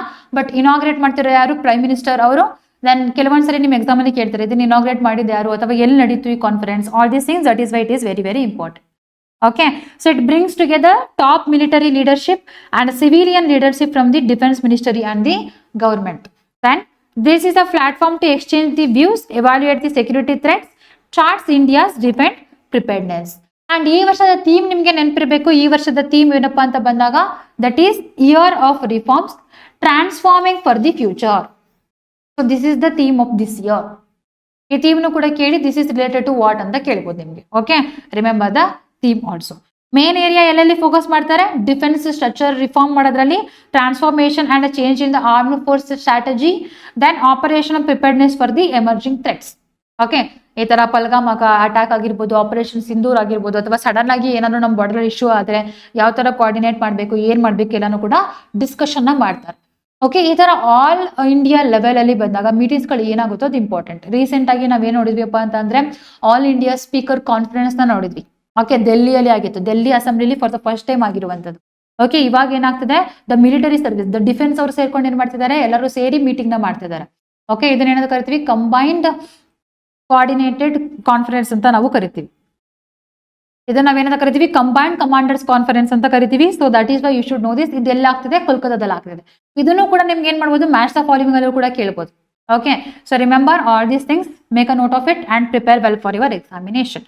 ಅಂಡ್ ಸಿಗ್ನಿಫಿಕೆನ್ಸ್ ಅಲ್ಲಿ ಬಂದಾಗ, ಸೊ ಮೇನ್ ಆಗಿ the challenges like cyber and space security, border management, defence modernisation and jointness and then theatre ಕಮಾಂಡ್ಸ್ಗಳನ್ನ ಇವ್ರು ಏನ್ ಮಾಡ್ತಾರಪ್ಪ ಅಂದ್ರೆ ಇಲ್ಲಿ ಮಾತಾಡಿ ಪ್ಲಾನ್ ನ ಮಾಡಿ ಅದನ್ನ ಎಕ್ಸಿಕ್ಯೂಟ್ ಮಾಡೋದಕ್ಕೆ, ಲಾಂಗ್ ಟರ್ಮ್ ಎಕ್ಸಿಕ್ಯೂಷನ್ ಮಾಡೋದಕ್ಕೆ ಫೋಕಸ್ ನ ಮಾಡ್ತಾರೆ. ಓಕೆ, ಸೊ ಮೀಟಿಂಗ್ ಆದಾಗ ಅಕಸ್ಮಾತ್ ಅಲ್ಲಿ ಏನಾದ್ರು ಹೊಸದೇನಾದ್ರು ಔಟ್ಕಮ್ ಬಂತು ಅಂದ್ರೆ ಅಲ್ಲಿ ನಾವು ಅಪ್ಡೇಟ್ ಮಾಡ್ಕೊಳ್ಳೋಣ. ಅಂಡ್ ನೆಕ್ಸ್ಟ್ ಇಂಪಾರ್ಟೆಂಟ್ ಆರ್ಟಿಕಲ್ ನೀವು ಯಾವ್ದನ್ನ ಕವರ್ ಮಾಡ್ಬೇಕಪ್ಪ ಅಂತಂದ್ರೆ, red sea cable cuts take a toll on India's network to Europe. Okay, so red ಸಿಯಲ್ಲಿ ಬಂದಾಗ ಏನಾಗಿದೆಪ್ಪ ಅಂತಂದ್ರೆ ಅಲ್ಲಿರುವಂತಹ ನೆಟ್ವರ್ಕ್ ಕೇಬಲ್ ಕಟ್ ಆಗಿದೆ. ಆದ್ರಿಂದ ನಮ್ಮ ಇಂಡಿಯಾದಿಂದ ಏನು ಯುರೋಪ್ಗೆ ನೆಟ್ವರ್ಕ್ ಮುಖಾಂತರ ಎಸ್ಪೆಷಲಿ ದ ಇಂಟರ್ನೆಟ್ ಸರ್ವಿಸ್ ಮುಖಾಂತರ ಏನ್ ಡೇಟಾ ಹೋಗ್ತಾ ಇದೆಯೋ ಅಲ್ಲಿ we are seeing the latency. Okay, so that is why it is there in a news. So see here, internet traffic between India and Europe has slowed down. Then damage to undersea cable system in the Red Sea. That is the main cause. Then major Indian telecom services ಗಳಿಗೆ impact ಆಗಿದೆ, especially the Bharatiya Airtel Limited, Reliance Jio Limited, then Tata Communication Limited ಅವರಿಗೆ loss ಆಗಿರುವಂಥದ್ದು. ಏನಾಗಿರುವಂಥದ್ದು, submarine cable ಏನಿದೆಯೋ ಅದು cut ಆಗಿದೆ. Okay, so before we are seeing this, we will see what is this underwater and the submarine cable anta nodta baradu. Okay, so see these wires. So this is what the submarine athwa underwater iruvanta cable look like. Mainly it is made up of the optical fiber. Okay, fiber optic cables and laid on the seabed to carry the telecommunication and the internet traffic between the countries and the continent. Okay, so ಒಂದು ದೇಶದಿಂದ ಇನ್ನೊಂದು ದೇಶಕ್ಕೆ internet ಸರ್ವಿಸ್ನ ನಾವು ತಗೋಬೇಕು ಅಂತ ಹೇಳಿದ್ರೆ, so we are having this telecommunication fibre ಅಥವಾ ಅಂಡರ್ ವಾಟರ್ ಕೇಬಲ್ಸ್ಗಳನ್ನ ನಾವು ಡೆವಲಪ್ಮೆಂಟ್ ಮಾಡಿದೀವಿ. ಬರೀ ಇದಷ್ಟೇ ಇರೋದನ್ನ ಬರೀ ನಾವು ಹೇಳಿ ಅಂಡರ್ ವಾಟರ್ ಕೇಬಲ್ಸ್ ಮುಖಾಂತರ ನೆಟ್ವರ್ಕ್ನ ಎಕ್ಸ್ಚೇಂಜ್ ಮಾಡೋಕ್ಕಾಗದ ಅಂತಂದ್ರೆ no, there are alternatives to this under water cables are they. For example like satellite ಇಂಟರ್ನೆಟ್ಗಳಾಗಿರ್ಬೋದು, ಟೆರೆಸ್ಟ್ರಿಯಲ್ ಫೈಬರ್ ಆಪ್ಟಿಕ್ ಕೇಬಲ್ಸ್ಗಳಾಗಿರ್ಬೋದು, ಮೈಕ್ರೋವೇವ್ಸ್ ಅಂಡ್ ರೇಡಿಯೋ ಲಿಂಕ್ಸ್ಗಳನ್ನ ನಾವು ಯೂಸ್ ಮಾಡಿ ಏನ್ ಮಾಡ್ಬೋದು, ಕಮ್ಯುನಿಕೇಶನ್ನ ಮಾಡಬಹುದು. ಬಟ್ ಇದೆಲ್ಲ ಕಂಪೇರ್ ಮಾಡಿದಾಗ still they have the low capacity. Okay, then why they are replaceable this submarine ಕೇಬಲ್ಸ್ಗಳಂತ ಬಂದಾಗ, because they will provide the huge bandwidth compared to the satellite one. Okay, and huge bandwidth we will get it in a low cost per unit data. Next after that whatever the satellite systems are there, like ಇವಾಗ ಏನು Starlink ಕೆಲವು ಕೂಡ ಏನು satellite internet ನಮ್ಮ India ಕೊಡ್ಬೇಕಂತ ಅನ್ಕೊಳ್ತಿದೆಯೋ ಅದು still it is improving, still they are developing and cannot match the speed and capacity of the fibre optic. So that is why this submarine cables are very very important. ಅದಕ್ಕೇನಾದ್ರೂ damage ಆಯ್ತು ಅಂತ ಹೇಳಿದ್ರೆ ನಮ್ಮ telecommunications ಅಥವಾ ನಾವು ಏನು ಒಂದು ದೇಶ ಜೊತೆ ಅಥವಾ ಬೇರೆ ಕಾಂಟಿನೆಂಟ್ ಜೊತೆ ಕಮ್ಯುನಿಕೇಶನ್ ಮಾಡ್ತಿದ್ವೋ ಅದು ಇಂಟರಪ್ಷನ್ ಆಗುತ್ತೆ. ಓಕೆ, ಲ್ಯಾಗ್ ಆಗುತ್ತೆ. ಸರ್ವಿಸ್ ಕಟ್ ಆಗ್ಬೋದು, ಇನ್ನೂ ಜಾಸ್ತಿ ಡ್ಯಾಮೇಜ್ ಆದ್ರೆ ಆಗಬಹುದು. ಇದೆಲ್ಲವೂ ಕೂಡ what we will see the significance. Then dependency ಬಂದಾಗ India's 97% of the international internet traffic, okay, banking transfer ಆಗಿರ್ಬೋದು, ದೆನ್ ಸಾಫ್ಟ್ವೇರ್ IT ಟೆಕ್ನಾಲಜೀಸ್ಗಳಾಗಿರ್ಬೋದು, ಕ್ಲೌಡ್ ಆಗಿರ್ಬೋದು, ಕಮ್ಯುನಿಕೇಶನ್ ಆಗಿರ್ಬೋದು, everything is happening through this under water cables optic fibres only. Okay, remember around 97%. ಇಲ್ಲಿ ಬಂದಾಗ so see this one, see this cable, ಇದು ನಮ್ಮ ಇಂಡಿಯಾದಿಂದ ಒಂದು ಕೇಬಲ್ ಎಲ್ಲಿಗೆ ಹೋಗ್ತಿದೆ, ಯುರೋಪಿಗೆ through middle east. Okay, middle east ಏಷ್ಯಾದಿಂದ ಯುರೋಪಿಗೆ ಹೋಗ್ತಿದೆ. One more cable is going to Africa. Okay, one more cable is going to Singapore. But ನೀವು ಈ ಮೂರು ಕೇಬಲ್ನ ಅಬ್ಸರ್ವ್ ಮಾಡಿ, ಇದರಲ್ಲಿ ಯಾವುದು ತುಂಬಾ ದೊಡ್ಡದು, ಯುರೋಪ್ ಅಲ್ಲಿ ಹೋಗ್ತಿರುವಂತಹ ಕೇಬಲ್. ಅಂಡ್ ಈ ಮಿಡಲ್ ಈಸ್ಟ್ ಇಂದ ಹೋಗಿ ರೆಡ್ ಸಿನ ಕ್ರಾಸ್ ಮಾಡಿದ ಎಲ್ಲಿ ಹೋಗ್ತಿದೆ, ಯುರೋಪ್ ಅಲ್ಲಿ ಹೋಗ್ತಿದೆ. ಇವಾಗ ರೆಡ್ ಸಿಯಲ್ಲಿ ಏನ್ ಆ ಫೈಬರ್ ಕಟ್ ಆಗಿದೆಯೋ ಅದರಿಂದ ನಮ್ಮ ಇಂಡಿಯಾಗೆ ಪ್ರಾಬ್ಲಮ್ ಆಗ್ತಾ ಇದೆ. Okay, so these 3 are the major network we are see. So see this the example, the India's connected global network via cables are ಒಂದು SEAME, ದೆನ್ WE, ಅಲ್ಲಿ ಬಂದಾಗ south east Asia, middle east and western Europe cable, this one. Next one, the I2I cable connects India and Singapore. And a third one, TGN cable, that is the Tata Global Network ಕೂಡ ನಮ್ಮ ಇಂಡಿಯಾದಲ್ಲಿ ಇರುವಂಥದ್ದು. It will connect all the continent in India. Okay, so remember this one also. Next ಇದು ಏನಾಗಿ help ಮಾಡುತ್ತೆ, ನಮ್ಮ ಇಂಡಿಯಾದಲ್ಲಿ digital India, startups, then the BPOs, financial ಮಾರ್ಕೆಟ್ಸ್ಗಳಿಗೂ ಕೂಡ ಇದು ಹೆಲ್ಪ್ ಮಾಡ್ತಾ ಬರುತ್ತೆ. ಅಂಡ್ ನಮ್ಮ ಇಂಡಿಯಾದಲ್ಲಿ ಬಂದರೆ ಲ್ಯಾಂಡಿಂಗ್ ಸ್ಟೇಷನ್ಸ್ಗಳು ಎಲ್ಲೆಲ್ಲಿ ನೋಡ್ತೀವಿ, 3 ಕಡೆ ನಾವು ನೋಡೋದು, ಒಂದು ಮುಂಬೈ, ಚೆನ್ನೈ ಅಂಡ್ ಕೊಚ್ಚಿನಲ್ಲಿ ನಾವು ನೋಡ್ತೀವಿ. ಓಕೆ, ದೆನ್ ಇಲ್ಲಿ ಅದರಲ್ಲೂ ಕೂಡ ಮೇಜರ್ ಎಲ್ಲವೂ ಕೂಡ ಟ್ರಾಫಿಕಿಂಗ್, ದ ನೆಟ್ವರ್ಕ್ ಟ್ರಾಫಿಕಿಂಗ್ ಎಲ್ಲಿ ನಡೀತಿದೆಪ್ಪ ಅಂತ ಬಂದಾಗ ಮುಂಬೈಯಲ್ಲಿ ನಡೀತಿರುವಂಥದ್ದು. ಆಲ್ ದ ಡೇಟಾ ರಿಸೀವ್ ಆಗಿರ್ಬೋದು, ದೆನ್ ಅದನ್ನ ಬೇರೆ ಬೇರೆ ಪಾರ್ಟಿಗೆ ಸೆಂಡ್ ಮಾಡೋದು ಎಲ್ಲಿ ನಡೀತಿದೆ, ಮುಂಬೈಯಿಂದ ನಡೀತಿದೆ. ಅಕಸ್ಮಾತ್ ಈ ಮುಂಬೈಯಲ್ಲಿ ಇರುವಂತಹ ದಿಸ್ ಡಿಜಿಟಲ್ ಇನ್ಫ್ರಾಸ್ಟ್ರಕ್ಚರ್ ಡ್ಯಾಮೇಜ್ ಆಯ್ತು ಅಂತ ಹೇಳಿದ್ರೆ ಓಲ್ ಇಂಡಿಯಾಕ್ಕೆ ಡಿಸ್ಟರ್ಬೆನ್ಸ್ ಆಗುತ್ತೆ. ನನಗಿದ್ರೆ ಇಲ್ಲಿ ಮೆಜರ್ಸ್ಗಳನ್ನ ಏನ್ ಬರೀತೀರಾ, like whatever we are depending on Mumbai, ಇಂಡಿಯಾದಲ್ಲಿ ಬೇರೆ ಕಡೆ ಏನ್ಗಳನ್ನ ಸೆಂಟರ್ಸ್ಗಳನ್ನ ಡೆವಲಪ್ಮೆಂಟ್ ಮಾಡಿ ಅಲ್ಲಿಗೆ ಡೇಟಾ ಟ್ರಾನ್ಸ್ಫರ್ನ ನಾವು ಟ್ರಾನ್ಸ್ಫರ್ ಮಾಡಬೇಕು. So that's the way measures you can write. So problem ಎಲ್ಲ ಕಡೆ ಇದೆ, ಬಟ್ ಯಾವ ತರ ನೀವು ವೇ ಮೆಜರ್ಸ್ಗಳನ್ನ ಬರಿತಾ ಬರ್ತೀರಾ. ದೆನ್ ಈ ಅಂಡರ್ ವಾಟರ್ ಕೇಬಲ್ ಅಲ್ಲಿ ಬಂದಾಗ what are all the challenges we are seeing? ಒಂದು Jio political risk. Okay, so Red Sea ಆಗಿರ್ಬೋದು, ಈ ಸುಯೇಜ್ ಕೆನಾಲ್ಗಳು, they are the choke points. ಅಲ್ಲಿ ಏನಾಗುತ್ತಪ್ಪ ಅಂತಂದ್ರೆ ಕಾನ್ಫ್ಲಿಕ್ಟ್ ಅಂಡ್ ಸ್ಟಾಪೇಜಸ್ಗಳು ಆಗ್ತದೆ. ಎಮಾನ್ ಅಲ್ಲಿ ಬಂದಾಗ ಎಮಾನ್ ಕ್ರೈಸಿಸ್ಗಳನ್ನ ನೋಡ್ತೀವಿ. ದೆನ್ ಹಮಾಸ್ಗಳಾಗಿರ್ಬೋದು, ಹೌತೀಸ್ ಕಾನ್ಫ್ಲಿಕ್ಟ್ಗಳನ್ನ ನೋಡ್ತೀವಿ ನಾವು. ದೆನ್ ಜಿಬೂಟಿಯಲ್ಲಿ ಬಂದಾಗ ಪೈರಸ್ ಆಕ್ಟಿವಿಟೀಸ್ಗಳಿದೆ. ಅವರೆಲ್ಲರೂ ಕೂಡ ನಮ್ಮ ನೆಟ್ವರ್ಕ್ಸ್ ಚಾನಲ್ ಏನಿದೆ ಅದನ್ನ ಡಿಸ್ಟ್ರಾಯ್ ಮಾಡ್ಬೋದಾ? ಮಾಡಬಹುದು. So we are seeing the geo political risk. Then after that physical vulnerability. Sometimes ಈ ಶಿಪ್ಗಳು ಅಥವಾ ದೊಡ್ಡ ದೊಡ್ಡ ಏನೇನೆಲ್ಲ ಸಬ್ಮರೈನ್ಸ್ಗಳು ಇರ್ತದೆ ಅದು ಮೂವ್ಮೆಂಟ್ ಆದಾಗ ಈ ವೈರ್ಸ್ಗಳು ಡ್ಯಾಮೇಜ್ ಆಗ್ಬೋದಾ? Yes, they may damage. Then natural activities like earthquake ಆದಾಗ, ಸುನಾಮಿಗಳಾದಾಗ, ಅಥವಾ ಸಡನ್ ಆಗಿ ಏನಾದ್ರೂ ಕೂಡ ಈ ಓಷನ್ಸ್ಗಳು ವಾಲ್ಕೆನಿಕ್ ಎರಪ್ಷನ್ ಆದ್ರೆ ಅವಾಗ ಈ ಫೈಬರ್ಸ್ಗಳು ವೈರ್ಸ್ಗಳು ಡ್ಯಾಮೇಜ್ ಆಗುತ್ತಾ? ಎಸ್, ದೇ ಆರ್ ಫಿಸಿಕಲ್ ವಲರಬಿಲಿಟಿಗೂ ಕೂಡ ಒಳಗಾಗುತ್ತೆ. Then after that cyber security ಥ್ರೆಟ್ಸ್ಗಳು, ಲೈಕ್ ಈ ನೆಟ್ವರ್ಕ್ ಅಲ್ಲಿ ಏನ್ ಡೇಟಾ ಟ್ರಾನ್ಸ್ಫರ್ ಆಗ್ತಿದೆಯೋ ಅದನ್ನು ಕೂಡ ಏನ್ ಮಾಡ್ಬೋದು? ಥ್ರೂ ಟ್ಯಾಪಿಂಗ್, ಎಸ್ಪಿನೋಜ್ ಅಥವಾ ಮಾಲ್ವೇರ್ ಇಂಜೆಕ್ಷನ್ಸ್ ಗಳಿಂದ ಇದನ್ನ ಡ್ಯಾಮೇಜ್ ಮಾಡ್ಬೋದಾ? ಎಸ್, ಸೈಬರ್ ಸೆಕ್ಯೂರಿಟಿನೂ ಕೂಡ ಇಲ್ಲಿ one of the main threat ಇರುವಂತದ್ದು. Then over dependence on the few routes. As I said that main ಆಗಿ ನಾವು ಯಾವ ರೂಟ್ಗೆ ಡಿಪೆಂಡ್ ಆಗಿದೀವಿ? ಯುರೋಪ್ ಟು ಮುಂಬೈ ಏನ್ ರೂಟ್ ಬರ್ತಿದೆಯೋ ಅದ್ರ ಮೇಲೆ ಡಿಪೆಂಡ್ ಆಗಿದೀವಿ, rather than the other routes. Okay, ಆಫ್ರಿಕಾದಿಂದ ಬರೋದಾಗಿರ್ಬೋದು, ಸಿಂಗಾಪುರಿಂದ ಬರೋದಾಗಿರ್ಬೋದು. ದೆನ್ ರೂಟ್ನು ಕೂಡ ನಾವ್ ಏನ್ ಮಾಡ್ಬೇಕು? ಡೈವರ್ಜ್ ಮಾಡ್ಬೇಕಾ? Yes, we have to do that one. Okay, ಒಂದೇ ಕಡೆ ಕಂಪ್ಲೀಟ್ ಆಗಿ ರಿಲಯನ್ಸ್ ಆಗುವಂಥದ್ದು ಅಥವಾ ಜಾಸ್ತಿ ರಿಲಯನ್ಸ್ ಆಗೋದು ಕೂಡ damage. Okay, then after that what we are seeing? The limited domestic capacity. Main ಆಗಿ ನಾವೇನ್ ನೋಡ್ತಿದ್ವಿ? ಮುಂಬೈ, ಚೆನ್ನೈ ಅಂಡ್ ಕೊಚ್ಚಿನ್. ಬೇರೆ ಕಡೆಗೆ ಏನ್ ನೋಡ್ತಾ ಇಲ್ಲ ನಾವು? ಈ ಕೇಬಲ್ ಮ್ಯಾನುಫ್ಯಾಕ್ಚರಿಂಗ್, ಲೇಯರಿಂಗ್ ಆಗಿರ್ಬೋದು, ಅಥವಾ ಡೇಟಾ ಟ್ರಾನ್ಸ್ಫರ್ ಆದಾಗ ಅದನ್ನ ರಿಸೀವ್ ಮಾಡುವಂತಹ ಸೆಂಟರ್ಸ್ಗಳನ್ನ ಕಡಿಮೆ ನೋಡ್ತಿದ್ವಿ. ಅದನ್ನು ಕೂಡ ಏನ್ ಮಾಡಬೇಕು? ಡೆವಲಪ್ಮೆಂಟ್ ಮಾಡಬೇಕು. So that's the way forward. See here way forward ಅಲ್ಲಿ ಬಂದಾಗ first one diversification of the route and second one satellite internet as a backup ನಾವು ಇಟ್ಕೋಬೇಕು, especially to have a communication with the other countries or a continent. Okay, ಇಂಡಿಯಾದ ಒಳಗಡೆ ಆದ್ರೆ ಏನೋ ಒಂದು ಮಾಡೋಣ, ಬಟ್ ಆಚೆ ಕಡೆ ಆದಾಗ ವೆರಿ ವೆರಿ ಇಂಪಾರ್ಟೆಂಟ್ ಇನ್ಫಾರ್ಮೇಶನ್ಸ್ಗಳೆಲ್ಲ ನಾವು ಸೆಕ್ಯೂರ್ ಮಾಡ್ಬೇಕಂದ್ರೆ it is better to rely on the satellite one. But satellite one ಇನ್ನ ಡೆವಲಪ್ಮೆಂಟ್ ಆಗ್ತಿದೆ and a cost is very very high. So that's the main disadvantage of the satellite based internet one. Then strengthening the domestic infrastructure. Okay, indigenous cable making, laying strips ಗಳೆಲ್ಲವೂ ಕೂಡ ಆಗಬೇಕು, ಮತ್ತೆ new landing stations ಗಳು ನಮ್ಮ ಇಂಡಿಯಾದಲ್ಲಿ ಬೇಕು. Then cyber security measures ಗಳಲ್ಲಿ ಬಂದಾಗ you have to remember that is NCIIPC. What is this NCIIPC? That is National Critical Information Infrastructure Protection Center. 13 ಅಲ್ಲಿ ಬಂದಾಗ ಏನ್ ಮಾಡುತ್ತೆ? 13 it will take care of the India cyber security threats complaints ಗಳಾಗಿರ್ಬೋದು ಅಲ್ಲಿ, ಅಥವಾ ಏನ್ ಮೆಜರ್ಸ್ ಗಳನ್ನ ತಗೋಬೇಕು ಅದೆಲ್ಲವೂ ಕೂಡ 13 ಕೊಡುತ್ತೆ. ಬಟ್ ನಮ್ಮ ಸೈಬರ್ ದೊಡ್ಡ ದೊಡ್ಡ ಪ್ರಾಜೆಕ್ಟ್ಸ್ ಗಳನ್ನ especially which are depending on the data ಅಥವಾ ಇಂಟರ್ನೆಟ್ ಸರ್ವಿಸ್, ಇಂತಹ ಇನ್ಫ್ರಾಸ್ಟ್ರಕ್ಚರ್ ಪ್ರೊಟೆಕ್ಟ್ ಮಾಡೋದು ಯಾವ ಅಥಾರಿಟಿ ಅಂತ ಬಂದಾಗ that is NCIIPC, that is national critical information infrastructure protection centre. Okay, ಅದನ್ನ ಇನ್ನೇನ್ ಮಾಡ್ಬೇಕಪ್ಪ ಅಂದ್ರೆ ಸ್ಟ್ರೆಂಥನ್ ಮಾಡಬೇಕು. And collaboration with countries like groups like Quad, IORA and nations for the maritime and cyber security. After that policy and investment ಅಲ್ಲಿ ಬಂದಾಗ so national strategy for a submarine cable security ಆಗಿರ್ಬೋದು, encouraging the public private partnership ನಾವ್ ಏನ್ ಮಾಡ್ಬೇಕಪ್ಪ ಅಂದ್ರೆ ಪಾಲಿಸೀಸ್ಗಳನ್ನ ಮಾಡಿ we have to secure our the digital infrastructure of the India. Okay, so that's the way forward you can write. Okay, so then ಅಷ್ಟೇ cable cut ಆಗಿದ್ದು. Then ಅದರಿಂದ ಇಂಡಿಯಾಕ್ಕೆ ಯಾವ್ಯಾವ ತರ relevance, then what is this ground water cable, ಅದರಲ್ಲಿ challenges ಏನು, way forward ಏನು. Okay, yes guys, so the last question of the day that is submarine cables are the backbone of India's digital economy but also critical vulnerability. Discuss the challenges securing them and suggest the measure to strengthen the resilience.